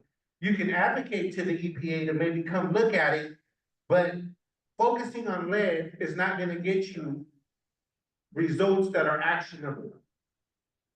In Woodbine, all those permitted sources are permitted by the air district. You guys can push them to do better for those people in Woodbine. Much easier than you can push the US EPA to do something about lead and aviation fuel. And I think it's just bullshit to say we're gonna vote on it next month, knowing there's no suitable locations except the one that's already been talked about. So if I go and talk to a bunch of businesses in Woodbine and get them to sign up, I'm supposed to show up next week and try to present it with minimal time so you guys can vote on it? You guys are voting on stuff half informed with only one option, the site yard. So, well, that's all I heard here was the one option. Do you have another I'll stop because I'm not gonna argue. I don't know if you do have another option, but what I heard in the room was 2 places were proposed. That's what was said. I didn't hear much about the other one. I heard that one, they asked and they were turned down. So you're gonna come back next month and vote on something without actually having met all the requirements, and you're gonna vote on only one choice. That's bullshit, and you guys are wasting my time. Just remind everyone our agreement to be respectful and to not make personal attacks. The discussion on what the items would be for the next steering committee will be discussed in the co-leads. There's still opportunity for additional discussions on that item. Any other public comments? I guess, please approach the mic, state your name for the record. And again, just highlighting the meeting agenda and the charter to ensure that everyone's following the appropriate protocols. Adrian Rand, Valley Vision, just want to express appreciation for the letter of commitment tonight and give you guys just my next steps on that grant opportunity. So that is due Friday of our air grants. Planning to submit that on Halloween on October 30th, October 31st, and then that'll be the full package, and then we'll send you guys the full package probably early the next week sometime because I'm out of the office after that. So appreciate the support again, and you guys will be seeing the full package early next week. Thank you. Excellent. I saw one other public comment. And then again, if anyone online would like to make a comment, please pin the chat or raise your hand. Maximilian Rosa with Sierra Service Project. I wanted to echo Jose's statements on how important it is to involve the community, as well as to mention that CARB will be offering around 6 of the community air ground in spring 2025. I plan on working with a coalition of small community-based organizations and nonprofits to put in a few applications, not only for the education, but for the technical and for the focus project to establish an additional LSER in North Sacramento. So I will be politely and respectfully reaching out to all of you to figure out how to get the air district's letter of commitment, as well as support and technical assistance on how to organize and implement programs like this where they're needed most, as well as provide job training and actual work experience and paid learning to make it sustainable for those of us who most need this work to be done. Again, thank you. Thank you. Another public comment.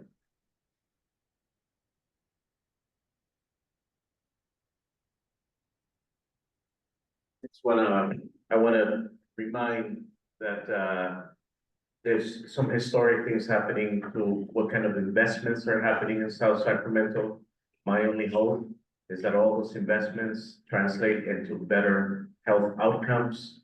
That's really the true measure of improving our neighborhood. If we have less cancer rates, less asthma rates, less respiratory chronic health issues that the hospitals keep telling us, it keeps happening here. So we can all put our heads together to figure that out and bring in other people that can help with this.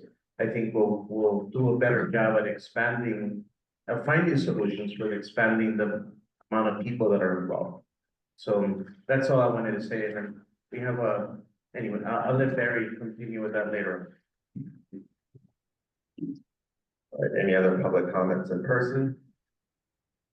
Seeing none, any public comments online? Seeing none. All right, it looks like we will be able to end today's meeting just on time. Thank you. Oh, wait, we do have a comment from Roberto and Barry. Go ahead, Roberto. Thank you, thank you. Actually, it's more of an update. So as part of our application for the grant that we're doing with Valley Vision, so we would like to request letters of support as the CEC in support of that grant.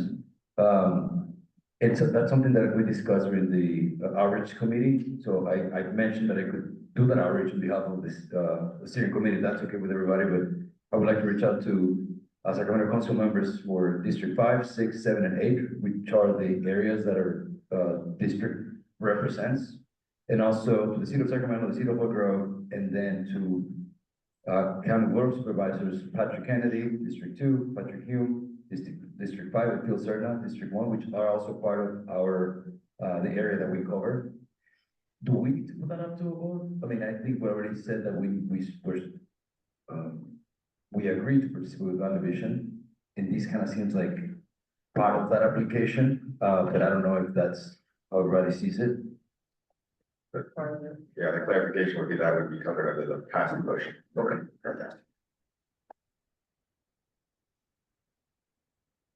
Yeah, I want to get the last 2 minutes, just a couple of seconds here.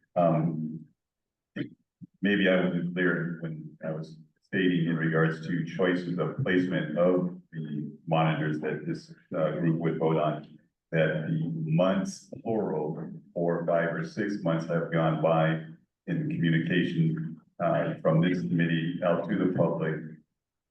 For those who were in attendance through the website and asking the community, how can we get this out to you? This is not a first address of here's the only site, because Vincent mentioned 2 sites in his speech. And again, this isn't a narrowing of, we're only going to choose one because we only discussed one, because we discussed a few. And again, just so everybody is clear, it's excuse me, this has been an ongoing conversation for more than several months. So nobody walk away here confused on that matter of that this is only a 30-day item. To that, I'll conclude with everybody, please bring forward your community wants and submit that to the CSC via AQ&P's website. They have the information, so there is no negating of anybody's proposed site. Thank you. Thank you. And with that, we are prepared. Oh, Vincent has a comment.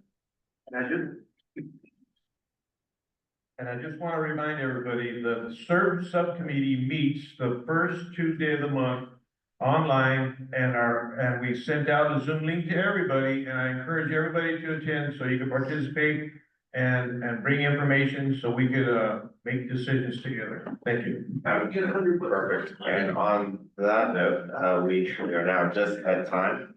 I want to thank all the committee members for an extended meeting for today. And I would end on the Zach Lauren. So what do we want? Please. Almost there.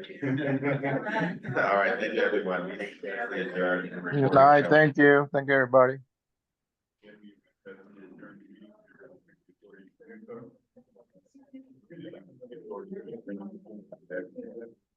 The meeting is now adjourned. Thank you. Thank you. Thank you. Good night.